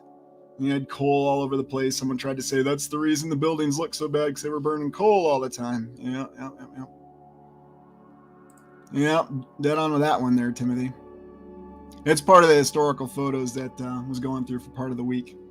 But the reason the Wisconsin photos come up and they're so interesting is when I was in Minnesota, they always talk about the 1st Minnesota Regiment. But all the rest of the Minnesota regiments, they all got sent over to the east in a completely different theater. So,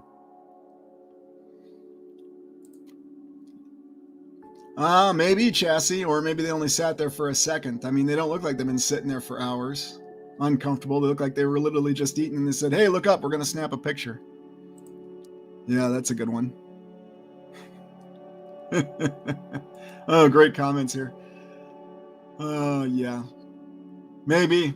That would probably make more sense, September 26th, I dare say. Yeah, that's right. Georgia on my mind.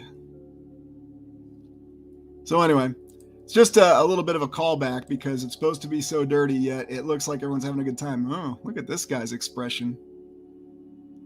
I can't believe you're taking a picture of me while I'm eating. Everybody else can't seem to care less, except for this guy. I like the plume hat.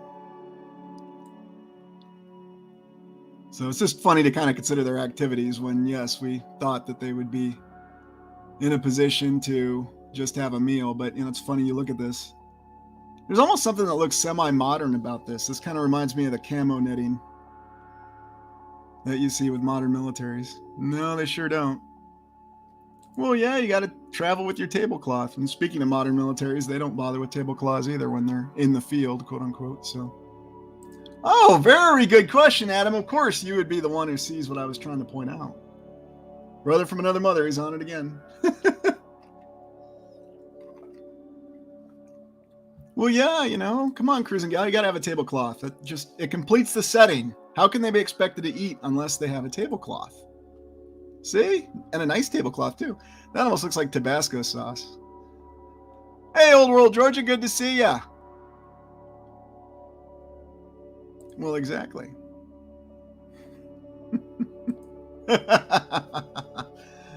I'm surprised they haven't tried to tell us that one about the U.S. Civil War. There were air assault units. I mean, they had the aeronaut corps, you know, the balloon corps that was just observation. So let's go on to the next one. Okay, so this is an interesting one. This is in Wisconsin at Alice Reliance Works, and this is supposedly a labor strike. This photo is from, as you can see, they mark 1886, but I think that's a questionable date on that. But you look at this and look at what you got right here. What the heck is this? I'm not going to tell you what I think it is. I want to hear what your thoughts are on this.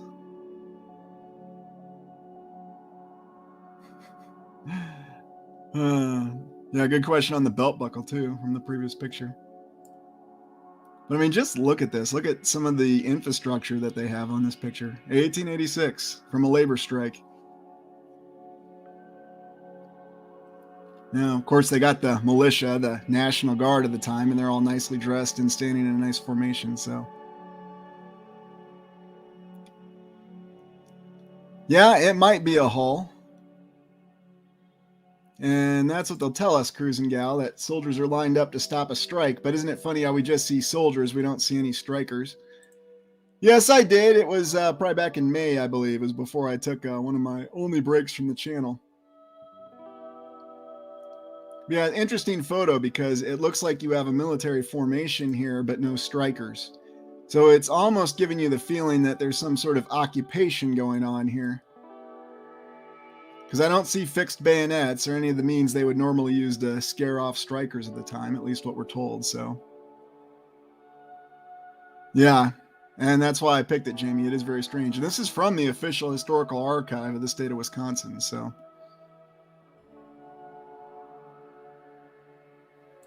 Oh, that's a good one, Slater. Yeah, maybe. Nah, that's a good one, too. Just always those pieces of technology we just don't know. They seem so out of place. They're so large. I mean, look, you've got people right here. So what do you think that is? Maybe 12 feet?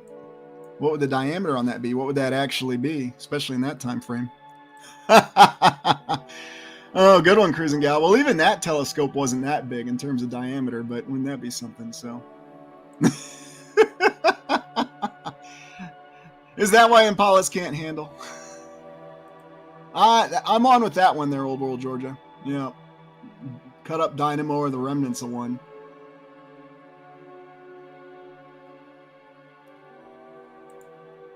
Oh, it's welcome. Greetings in Greece. Yep, and more vanilla skies. And on that note, hold on, let me point this one out here with the vanilla skies. Give me a second. I just wanted to point this out to you. But you have these smokestacks here, but what do you really have in the background? You know, this looks like another smokestack, but it seems a little different from this smokestack, so not sure what's going on with that. And then leading ahead there. We can't even see what this building is right here. I think there's something interesting that we're not allowed to see for some inexplicable reason, as is always the case. So I'm not really sure what to make of this one. And I will get this one posted on Reddit, and I would love to hear your comments. Of course, we have train tracks, because where would you be without the train tracks? And it looks like everything's had the usual layer of dirt that cakes everything at that time. Yep, very likely, Jamie. Ooh, ventilation towers. Good call out there, Ed Share. Probably right. That's probably a good supposition there, Cynthia. Yeah. Titanic and mining.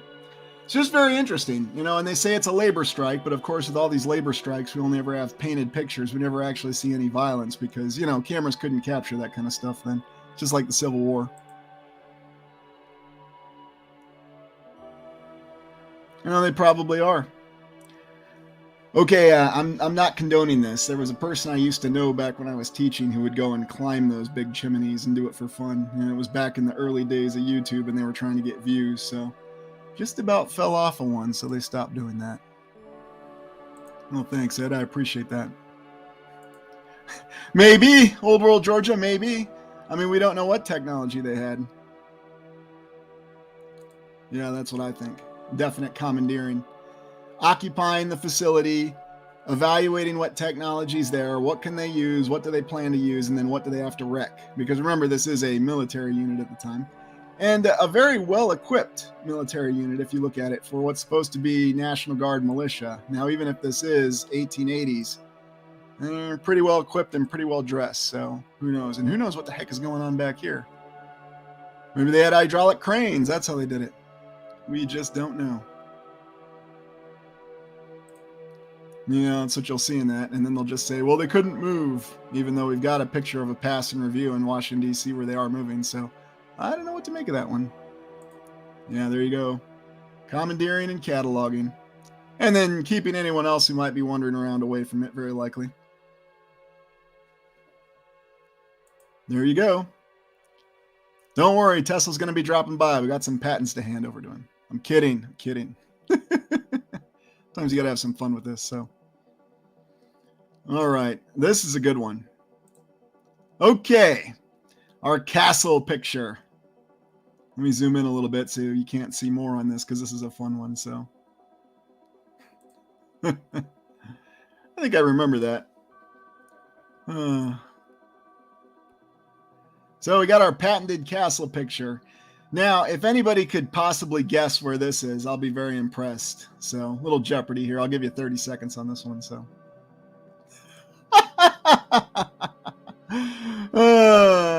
that's right, Patsy. Shh. I love that movie. No, I assure you, this one's not a model, but it does kind of look like it in this picture, doesn't it?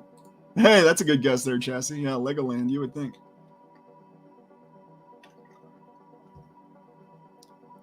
Wyoming. We probably wouldn't be too surprised to find that one out. Well, look at that. OIC got it. Yeah, says on top. Okay, look. Sometimes I have to have a little fun here, okay? Yeah, it's another armory. Ohio State. Columbus, Ohio. Or the Ohio State. It's even there in the picture. They called this an armory. I could not find any construction data on this. And there was no dating on when this was built or erected. Now, supposedly, what do they call it? And the square, the green area, I'm trying to remember. I'm not a fan of the Ohio State. I think it's rather pretentious they put the in their title, but that's just my opinion, you know. They've got great sports teams, and they also have a lot of money that comes into their university for some reason. Who knows why? But in any event, they had this, and they declared it was an armory. So apparently it was where the military units, the ROTC, drilled, and then you'll never guess how it vanished in the 1950s. Hint, hint. Yeah, that's a good one. And it did vanish in the 1950s. Okay, come on. Somebody out there knows the answer. You've been watching these videos a while. You know how these buildings always vanish. I'll give you a hint. The aliens didn't come and pull it away out of the ground.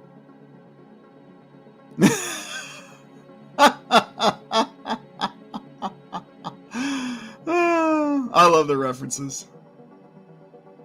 Ah, there you go. Yep. Fire, fire, fire. You are all correct. Well, and they don't even say that, Old World Georgia. They just say that it was unsafe. What was that, Chassis? A lizard with a cigarette. Yeah, good question, Cynthia. Well, of course, because that's what causes all the fires. It also causes any hot day, you know, no matter what year it is. So don't forget. They tell you every day. Yeah, they didn't have a very good explanation on this one. They just said it wasn't safe, and then it burned down. So, yeah, of course. Well, what else would it be? Great comments all around from everybody. I love it. Nope. And in fact, Ed, it is very hard to find pictures of this one, and I looked. So maybe they're buried somewhere in the Ohio State archives. Oh, you know, Adam, I'm glad you brought that up. Hold on. Where'd you go? Let me get that comment there. So I had somebody, it was pretty funny in the comment section. I think they were being somewhat serious because they went through the trouble of leaving 3 successive comments. And they were trying to convince me that stone buildings could burn down because of the wood framing. It was in regards to the St. Louis video. I don't know if you remember, that one was started by an out-of-control steamship that hit a steamship, and then somehow the fire went from the steamships on the Mississippi and hit all the buildings. But what they tried to tell me was that because the interior structure was all made of wood frames, somehow the fire magically went through the stone wall, and then it burned down the interior wood structure. Yep, someone actually said that. It was pretty funny. You can go look. I try to leave all the comments up. It's on the St. Louis video. Someone went through a lot of trouble to try to convince me of that, so. Yeah, it might be. Carbon crowns, welcome. Yeah, and you're probably right. And maybe under Lake Erie, too, for all we know. Let's go to another picture. I do have one more of this. So here's where it originally was in this open area. And you see this nice old building here to the left of it.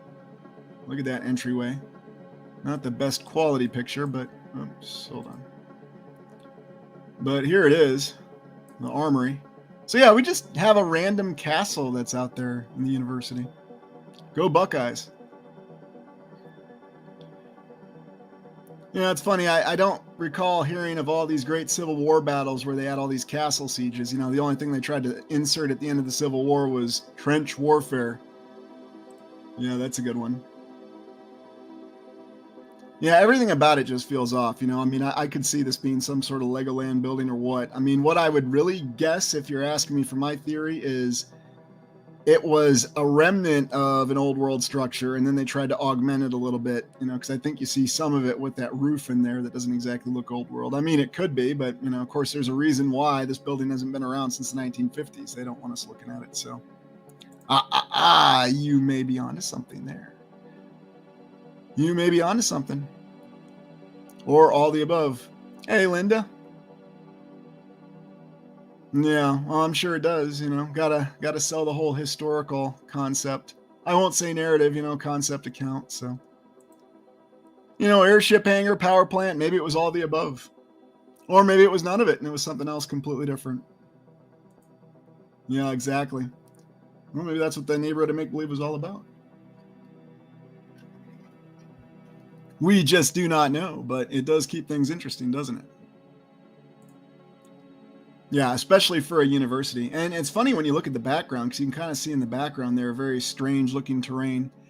And that's always something I notice in those 1800s photographs. When you can see the terrain, it always looks strange. It certainly doesn't look anything like it does today.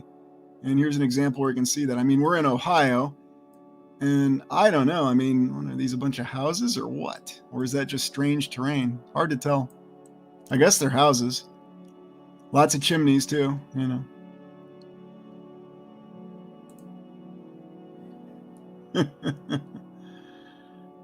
Yeah, well, that's usually what you'll get, Linda.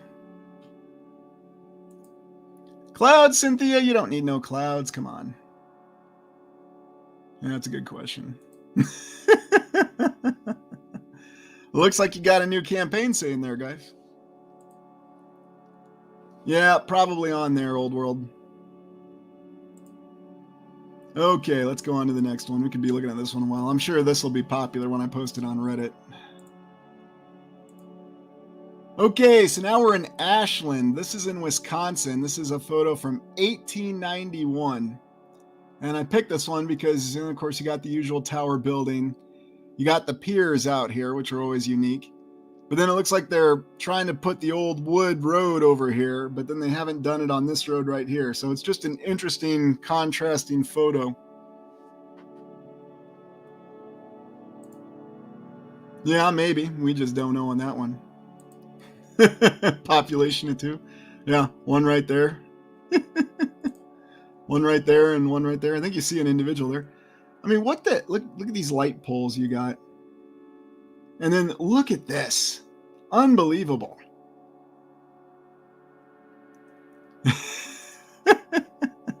That's a good one. Yeah, and that's something else that they'll associate with these buildings too. Well, yeah, you need to have your basement windows. Probably. Very likely. There's some other interesting details if you look back here. See this interesting structure. It looks like a rotunda of some sort. You know, but Ashland was never that big of a town, and yet it looks as well developed as Duluth here. You know, in the 1890s is when they say Duluth, Minnesota went from 10 to 100,000 people in just a few short years, because, you know, it's really easy. Look at this. You even got these little pointy towers here. Yeah, exactly. Well, it always has to be the cone, because what else would it be? Hard to tell exactly what's going on back here, you know, what kind of shipping we have. That's always the thing when these pictures get washed out, but I thought this one was interesting. Yeah, you talking about the one in the background there, Old World, Georgia?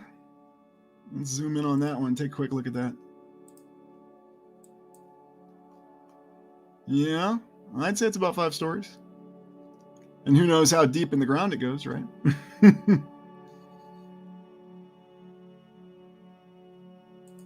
Yeah, exactly. Because everybody just had so much time on their hands and infinite resources, infinite money, and you know, you have to build a big armory and lots of 5-story buildings. You don't have those silly wooden buildings from the Old West. Oh no, those just don't suffice. Now, this is an interesting one. So this is Fox River in Wisconsin near Milwaukee, 1884, so the photo says. One, I thought the train, the locomotive, was pretty interesting. I mean, look how clean and shiny it looks. I mean, maybe they put that kind of effort in back then. It's like, but I thought the coal got everything so dirty. So why would anybody do that? Yeah, exactly. But the other thing that stood out in this photo is the houses on this bluff over here. I mean, look at some of these houses. These are huge. 1884? I mean, who's building houses like this in 1884? Yeah, I've seen Waterworld September 26th. I have. It was real popular and for a video rental too, because everybody wanted to see Kevin Costner's biggest box office loser. You know, that was when movies like Indiana Jones and Dial of Destiny and The Flash were just dreams. Yeah, exactly. Very good point. You don't need trains. Yeah, that's what they'll tell us. Another good question there, Old World.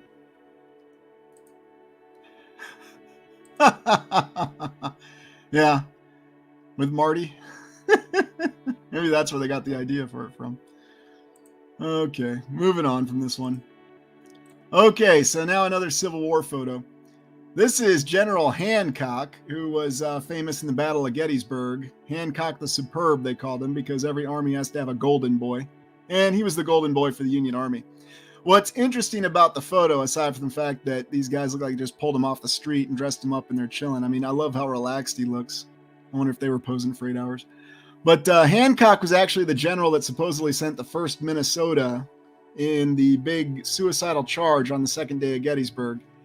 And I've always wondered about that story because the 1st Minnesota took the most casualties of any Union unit. But the odd thing about it was you can't find anything more in the account, just that General Hancock didn't have reinforcements there in time, even though he's holding the center of the Union line, and he sends the 1st Minnesota on a suicidal charge. And then this guy over here to the right, his name is General Gibbon. He was the commander of the Iron Brigade, which was all Wisconsin units, so that's why they showed this picture. But yeah, don't know what to make of this one. Well, and then he was also named after Winfield Scott. His name was Winfield Scott Hancock, and he was named after General Winfield Scott, a guy who was a general for over 40 years in the United States Army. And he started out in the Civil War, and he was suffering from gout and was vastly obese and couldn't even mount a horse. But yeah, those are the kind of stories they tell us about the Army officers of that time frame. No General Millies in that day, I guess. So, moving on to the next one. Okay, so this is the Janesville School for the Blind, and I think this photo is from 1881. So I covered Janesville before. Yeah, good call out there, Chassis. We'll carry them around and look cool, cruising gal. The same thing that militaries do with them today. You know, when you're on parade, you just carry swords around and you look cool. That's a good one. Oh, that's a good one, Windy City. Thanks for sharing that. Good comments. But yeah, just the random school for the blind in Janesville, Wisconsin. And in 1881, I think the population of Janesville, I'm trying to remember what it was. It wasn't that big, but you know, they always had these schools that seemed to pop up in Wisconsin when they didn't need these kind of facilities. But you know, you've got the columns. What the heck is up with the balcony up here? Did you need to build a balcony for this school for the blind with these big balls on it? And of course, we got the usual window dressings too. It's a very strange building. Yeah, good question. Yep. Another good point, Adam. Blind, deaf. There's a school for the deaf over in Delavan, too. Guess who designed that? Old channel nemesis E. Townsend Mix. The guy who designed half the buildings in Milwaukee. Oh, yeah. No doubt about that one. Does bear a striking resemblance, doesn't it? And it looks like something you'd expect to see in the Deep South, not something you'd expect to see in Wisconsin. Yeah, probably onto that one, Cruising Gal. Can never get enough of good old E. Townsend Mix, can we? Yeah, wonder why that is, huh? See if there's anything else to point out about this building. I think there was one other thing that I found interesting. Oh, yeah, right over here. You can kind of see the block construction right here. Whoops. The block construction over here on the corner, how far it goes. So I couldn't find a better picture of this structure. You can only find it on a postcard, which doesn't tell you the true picture, so. Well, maybe, or some other flying device. Yeah, exactly. Go up to the balcony, and you can feel all the elaborate bricks and blocks around the window and then on the side, but don't fall off. Yeah, very likely. Could be. We don't know. Or were any of them blind? I mean, that's the question. I'm with Adam. I mean, how'd they know what direction to look? And it's also well organized. I mean, did they spend hours getting posed for this picture? Of course! You gotta have your hamster wheel cranes. Yeah, that's another good point. Because you're nobody and you're not a real school for the blind if you don't have a very big door. Okay, next one. Oh, yeah, Lake Geneva downtown, early 1900s. So, Lake Geneva is an interesting community in Wisconsin. It's not too far from the Illinois border. What's really interesting, though, is okay, I have to be careful about what I say here because I'm not trying to get the channel bombed or anything, and I've got to watch what I say. But let's just say that in 2020, say around March through, well, pretty much all the way till the end of 2020, Lake Geneva was the place you wanted to go.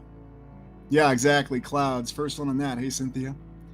And Lake Geneva was the place you wanted to go because let's just say that for whatever reason, they'll say it was county ordinance, you didn't have to abide by certain rules at that time that you did in other counties. There, I think I can say that. So, yeah. Coincidentally enough, it was where the governor of Illinois and the governor of Wisconsin were reputed to spend a lot of time. And a lot of the other local politicians just happened to be in town during that time frame. So, yeah. But this is an interesting one because you see some of the old world buildings here on the downtown. And for those of you who are in Wisconsin, they still have a really nice restaurant that's still operational there. I think it's right here. It's called Jonathan's. Go there and get a ribeye if that's your thing. If not, enjoy your vegetarian meal because they do that well too. Oops. Like this one over here, this building. But it's just an example of some of the things that you're just surprised to see because Lake Geneva is just really unique. And, oh, I misspoke. Jonathan's was in Delavan. Jonathan's not in Lake Geneva, excuse me. Call me out on it, Wisconsin people. Look, I travel around a lot. Sometimes I get confused. I'm not perfect. I'm not AI either. Oh, yeah, there you go. Well, yeah, you need to have tall windows because they had to light the building, right? Yeah. So they say. So they say. Let's look at some of the signage here. But I mean, you can tell by the vehicles, at least it gives you an idea. I mean, unless they're doing some dress up or some old event. Who knows? All right, let's go on to the next one. So this is in Madison, Wisconsin. This is the capital of Wisconsin. Although this is not the actual Capitol building, this is actually part of University of Wisconsin-Madison, according to the pictures. To be honest with y'all, I don't know, but some very impressive buildings from 1899. A little university. And especially this one. I mean, this almost looks like this could have been a county seat, a state capitol. You got your pediment. Of course, I can't find a better picture of it, so...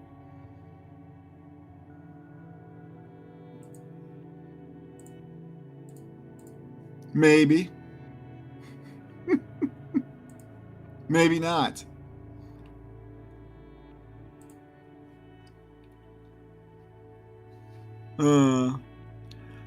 Yeah, I don't know.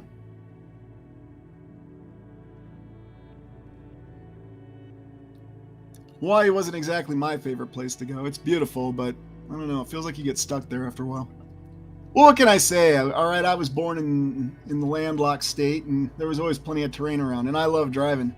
What annoys me about Hawaii is you run out of driving space real fast. I don't like to get bored. If you haven't noticed, I'm a bit of a nomad.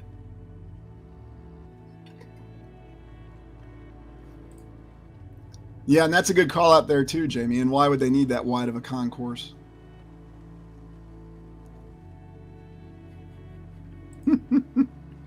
Oh yeah, good points, all of you. Okay, let's see what we got next. Oh yes, Madison, Wisconsin had their own super cool water tower. Oh, and look at these statues. Of course, this is a bank here on the left. But yeah, another one of these gnarly water towers. This one even looks like it's got a little balcony you can stand up on. Yeah, it's okay, Old World Georgia. Technically, that's what it is. Just has Toyota quality control on it.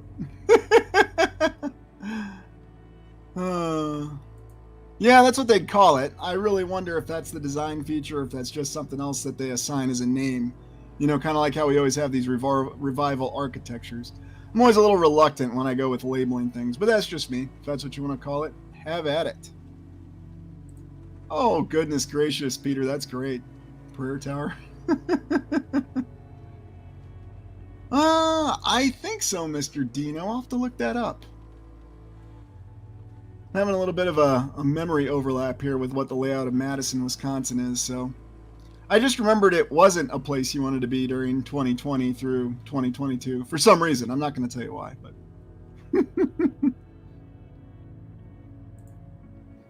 well, yeah, that could be a long vid, so I'm going to have to pick and choose what are the really good ones.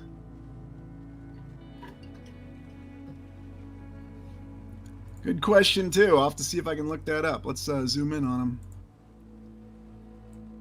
Looks like we got our soldier figure, maybe Revolutionary War, and then our robe figure, maybe a priest or a missionary or something. Oh, yeah, so it's the same location, huh?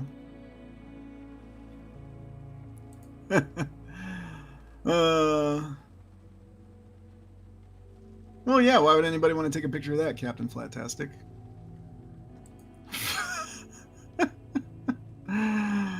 Oh, goodness gracious, Jamie.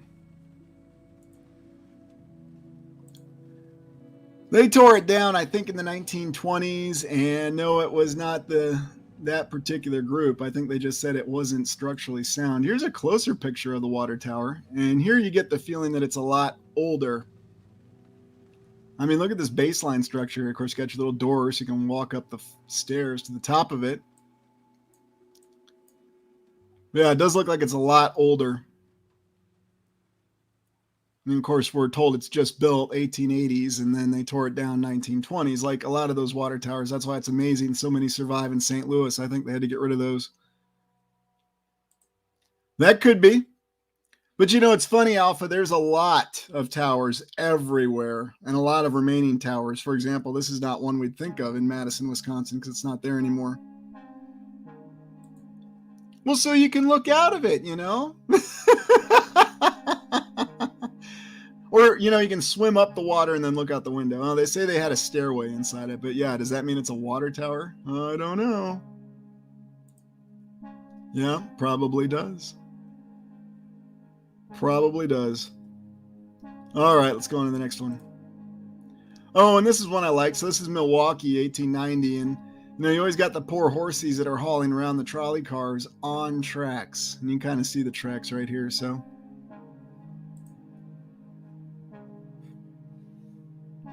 Yeah, domes within domes, like plans within plans on Dune, right? Sorry, I just had to throw that in there. Oh. You know, and here you got that same old look. Did the tracks come first? Did the mud come first? Did the road come first? I'm not sure.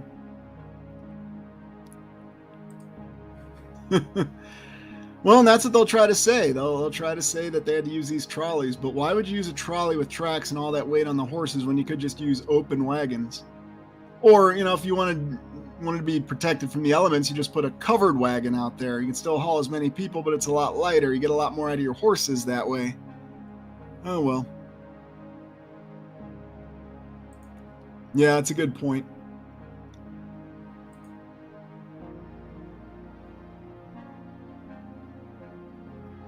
Depends on the kind of horse, and to be honest with you, those don't look like the kind of horses you would be wanting to use to haul something like that around. Maybe Belgians or Clydesdales, the really big horses, maybe 4 or 5 of them. But who knows how much that thing weighs and what the rest of it's constructed out of. I don't know, it's hard to tell. Yeah, exactly.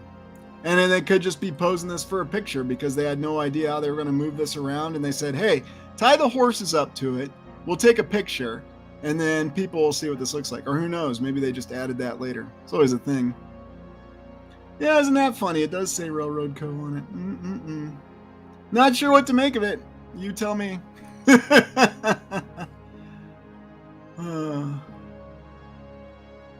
Oh boy. Okay, let's go on to the next one. We can look at this one for a while and try to ponder what's really going on. Okay, so this is interesting. This is another Civil War photo, and guess what's happening here? So according to the caption on this from the historical photos, they're trying to say that they're swearing in 2 Native Americans to a Wisconsin Union Civil War unit. 2 Native Americans. Do these guys really look like Native Americans? I mean, maybe the one on the left, but I don't know. What do you think of this? Yeah, that's what I would go with. Yeah, swearing in Native Americans to the Union Army. And let's not forget that according to the official historical account, Native Americans were more sympathetic to the Confederacy. There was even a book called Rifles for Wadey, who was a Native American commander who served the Confederacy. Not something they like to talk about, and the way they like to do all these lineups on what's really going on, so. Yep. He does kind of look like that, doesn't he?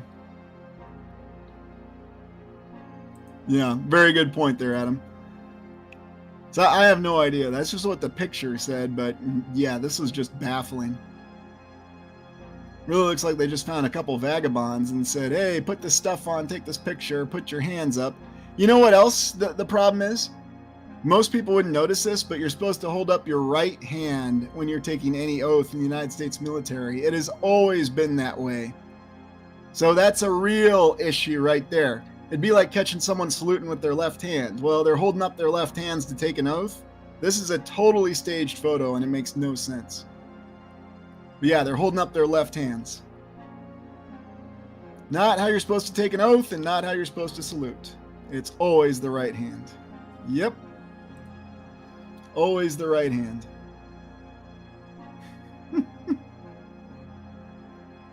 Yeah, that's another good point. Let's see if we can get a little closer. Yeah, so I'm not sure what the heck is going on with this one. It is really strange.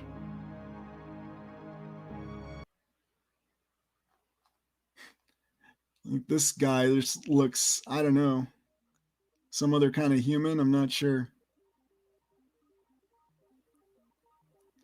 Yeah, it's just really weird. It's just those little details, and that's when people try to tell you, well, this is history. Okay, so we're supposed to believe that the United States military would let someone swear an oath with their left hand? I don't see that happening.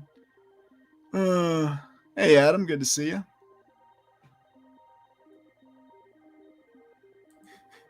Yeah, that might be the real situation right there. Yeah, maybe, and maybe that was the baseline program. Who knows? Go to the next one. So this is a soldiers' orphans home in Wisconsin. Check this doozy out. Isn't that an interesting building for a soldiers' orphans? Oh yeah, I agree with you, Cynthia. It's definitely staged. Good old soldiers' orphans home. Because you need to have a nice big tower, and it's this big rotunda building. Yep. I wish. I wish.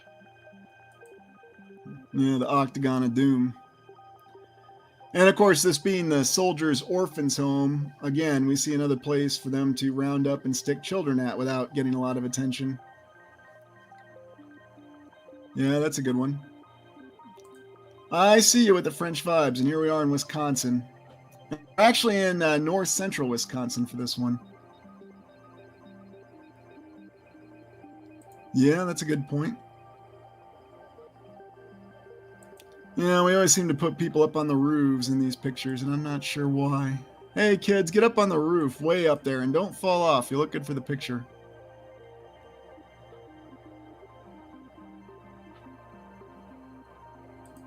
Oh, yeah, I remember that one. Yeah, and that's probably to give them that different look. No doubt about it. Well, of course. He's got to put a ladder up there, and then it looks like there's somebody on the ladder. Good call out there, Deb. That's very interesting. Yeah, did they go out the window on the balcony? Good question. Just a strange and bizarre photo for many reasons. So yeah, I don't know what to make of it. The building or what we're told is going on. It's just very, very strange. Just another anomaly in a series of anomalies. Hey, you, stand up on the chimney and don't fall off. Now, does that look real? Something about this guy looks a little off. Angel Dreams, thank you. Welcome.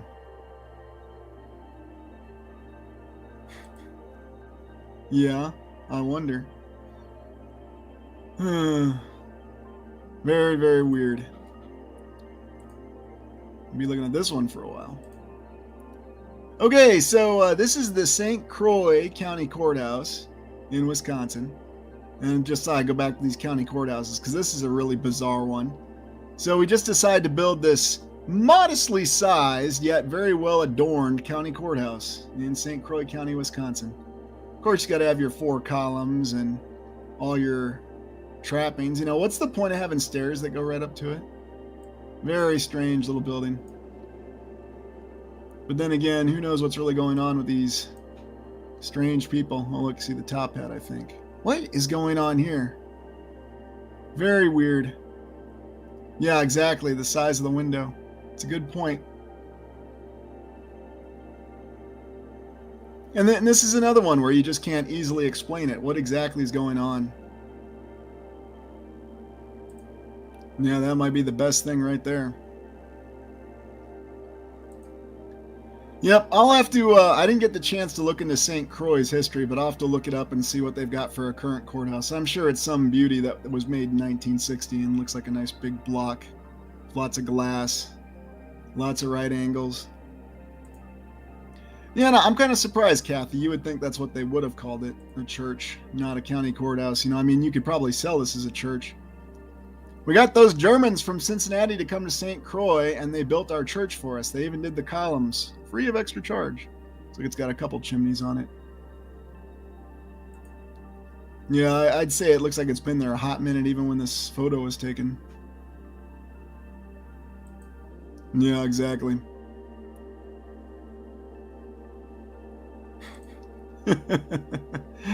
Yep. Ornamental architecture up on the top. Hold on, Cynthia. I'll do that right now. Talking about this. It's not a good picture. This is the best picture I could find, naturally.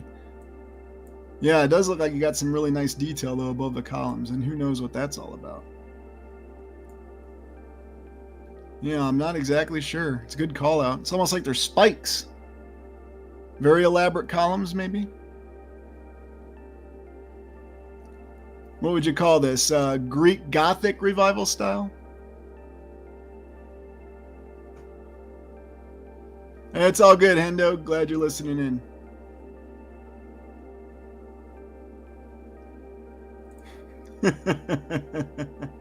Yeah, that would probably be the best explanation right there. Just don't know about this one. Just another strange one. All right. So this is St. Mary's. This is another one of these strange schools, and this is, okay, I have to have fun with this one.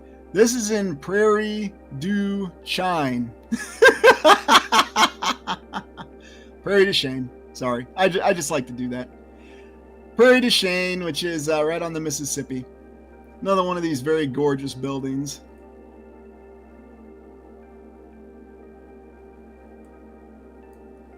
Ding dong, I think you're all over it. Probably much taller building in the past. Maybe 8, 9 stories for all we know.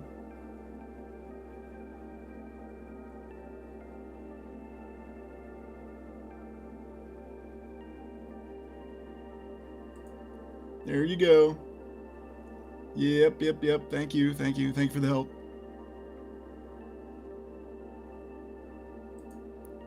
Yeah, maybe. Who knows exactly what was going on. Hard to trust any accounts. Because we don't have the ability to go back in time. We can only look at clues and try to extrapolate what's going on. Yep. Let's look at that door. Yeah, I don't know. I mean, it almost looks like this was supposed to be a window and then they just threw a door in under it. Like an afterthought. It's really strange. Of course, you got stairs going up to the door, which supports the whole concept. Hey, Jackie, good to see you.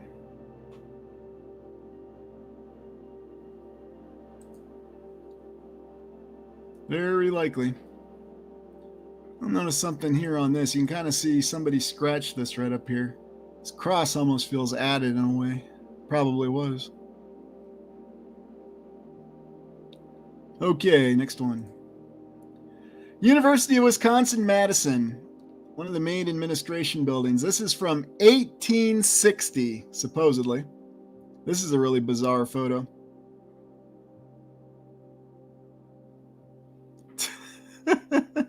Hey, through my lens, good to see ya. Welcome. Yeah, the cool things they could do in 1860 Wisconsin. Well, you know, because why not? It's just that easy.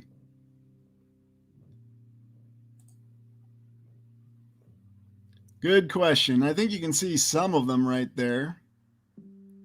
But, yeah, I don't know. Is it winter or was there a big fire?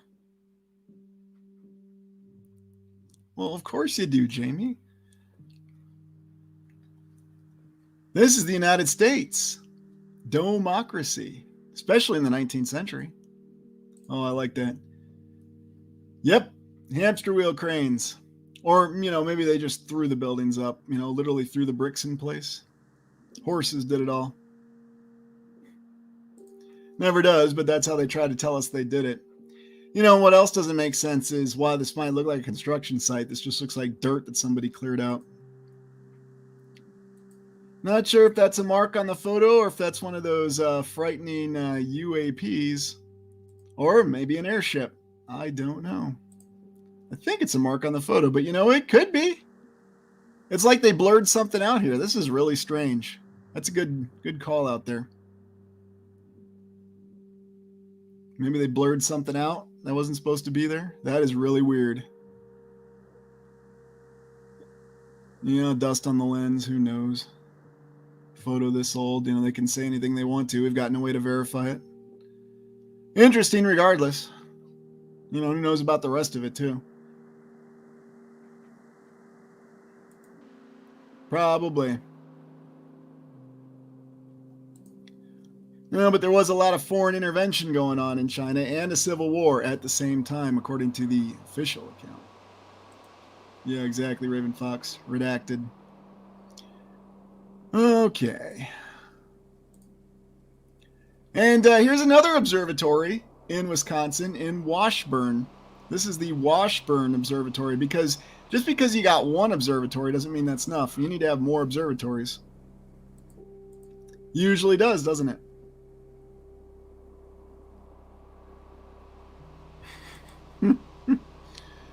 Yeah, I can see why. Let's look at some of the details on this one.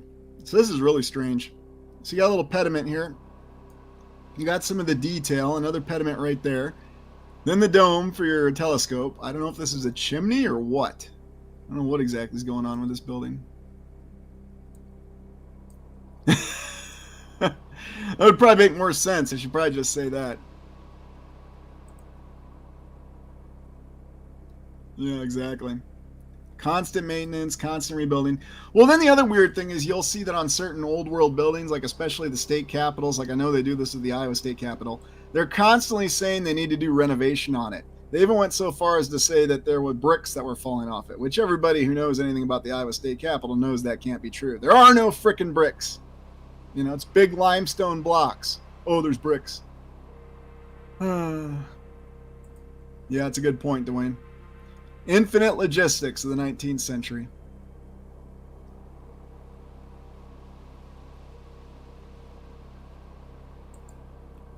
Oh, yeah, St. Joseph. Yeah, I'll have to take a look at that, Hendo. Thank you. I forgot about that. Oh, yeah, we got to have the flagpoles.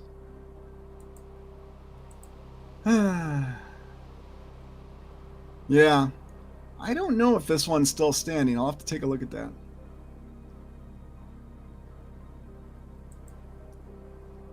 Probably.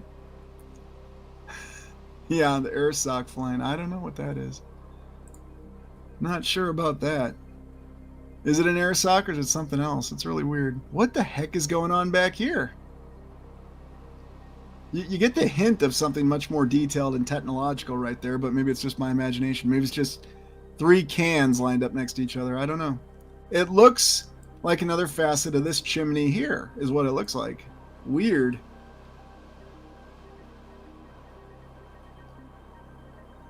Yep. Yeah, and then just the other little ornate detail you don't need. Why do you need a protruding window rotunda here? That doesn't make any sense either. I don't know, Cruising Gal. I'll have to check into this one. I only looked at the other observatory. I didn't look at the Washburn Observatory. Yeah, maybe. And maybe air conditioning, too, because why not? Full climate control that actually worked without straining the grid. Yeah, it might be. Although, is it some other technological application? I don't know.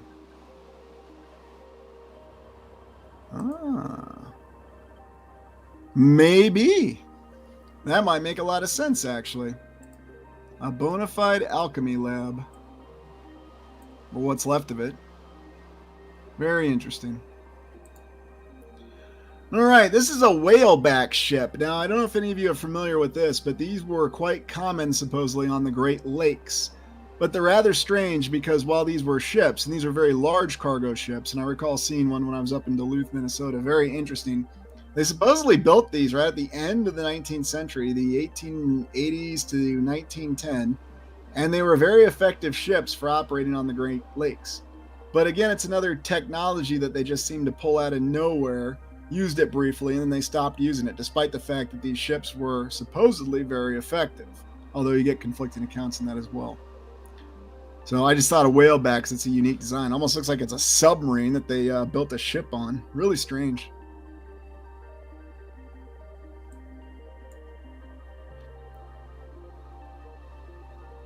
Hey, Isabella, good to see you. Welcome. Glad you could join us.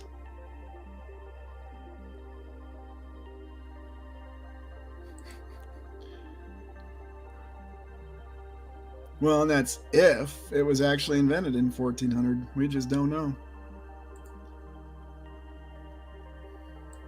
Oh, yeah.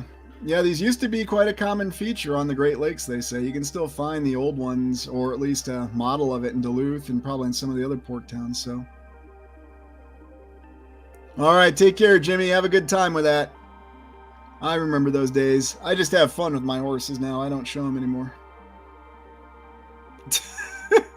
Yeah, that's a good one. Well, Daniel, I don't know, and that's what I said in the video. I have no way of knowing. I don't know what our baseline event is. I don't know how many years we've been here. Not even sure how many years I've been here. Yeah, and that's why I wonder on that one, because it's really unique, especially when you have an old photo like this. But yeah, they called these whalebacks, so check it out. It's very interesting. Okay, I think this is the Wisconsin School for the Deaf, and this is in Delavan, Wisconsin. So we had our school for the blind, and now we got our school for the deaf, because you got to have both. This photo is from the 1880s, and this is the one designed by good old E. Townsend Mix.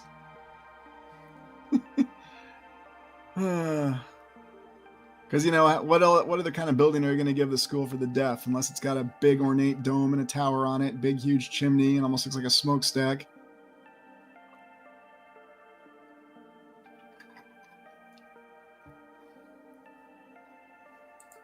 You know what? He's the guy. He's just everywhere. I hope nobody ever says that about us sometime. Yeah, they sure do, Kathy. They sure do. Probably as many blind people. And I don't mean to poke fun at that, but yeah, it's funny. I was like, was everybody blind and deaf then that they needed to build facilities like this? Well, and it gets really spooky when you think about all the asylums, if that's what all these buildings were that they had just in Wisconsin alone. We're not even talking about the other states. It's pretty crazy. Yep, E. Townsend Mix. That's his name. It's the impression they give us. Well, yeah, you know it, Adam. Now, see, that would actually make sense if this was the school for the blind, because, they could hear the bell. But yeah, you got me on that one. I have no idea. Nope, they're pretty close. Although Delavan's got the nice restaurant Jonathan, so if you're in there, check it out. Like I said, they've got a really nice restaurant. And yeah, for some reason, that place seemed to escape the regulatory effects of the events of 2020. I don't know why. I'm just going to say for some reason it did. It was really weird. That could be through my lens, or what other events they had. There really was that situation. Hard to say.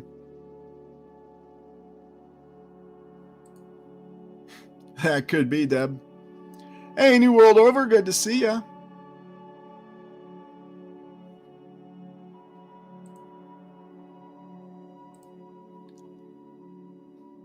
Yeah, it's a nice little town.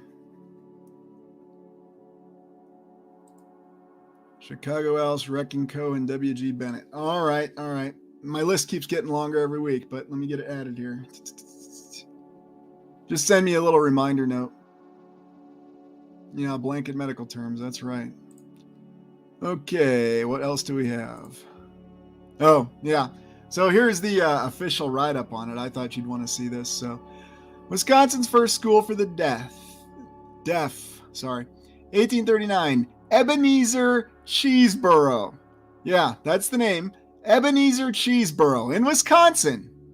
Immigrated to Wisconsin from New York and settled in the town of Darlin. Or is that Darien? That looks like Darlin. Oh, it is Darien. Sorry. 2 miles west of Delavan on the Janesville Road. Due to the lack of a school for his deaf daughter, Ariadna, a teacher of the deaf was hired to come to the home. 2 years later, the school, then numbering 8 pupils, had to be discontinued for lack of funds. A petition, of course it's always a petition, and in 1852, bill passed. Oh, goodness gracious. Franklin K. Phoenix. Who comes up with these names?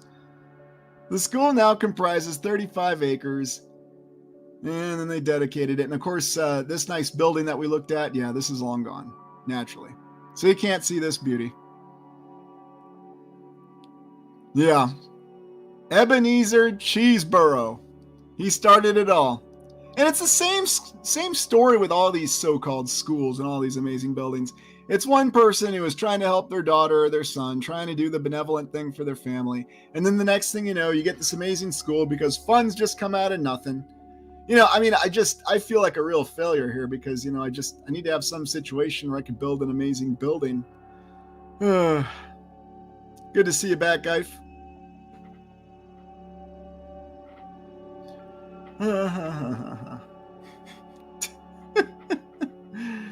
Let's not go there. I'm sure that it would have said if he were, and I don't see the usual symbol. Oh, wait, what's this say here? Erected 1969 by the Junior National Association of the Deaf, Wisconsin chapter. Oh, of course. Ebenezer Cheeseboro. It's got to be one of the best names.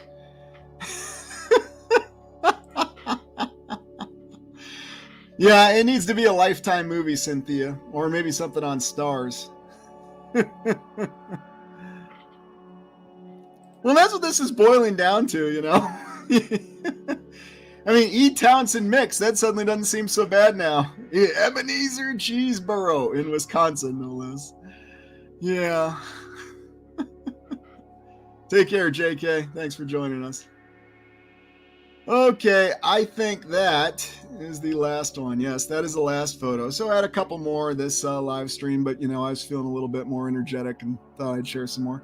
That's all just from one state, primarily. All from Wisconsin.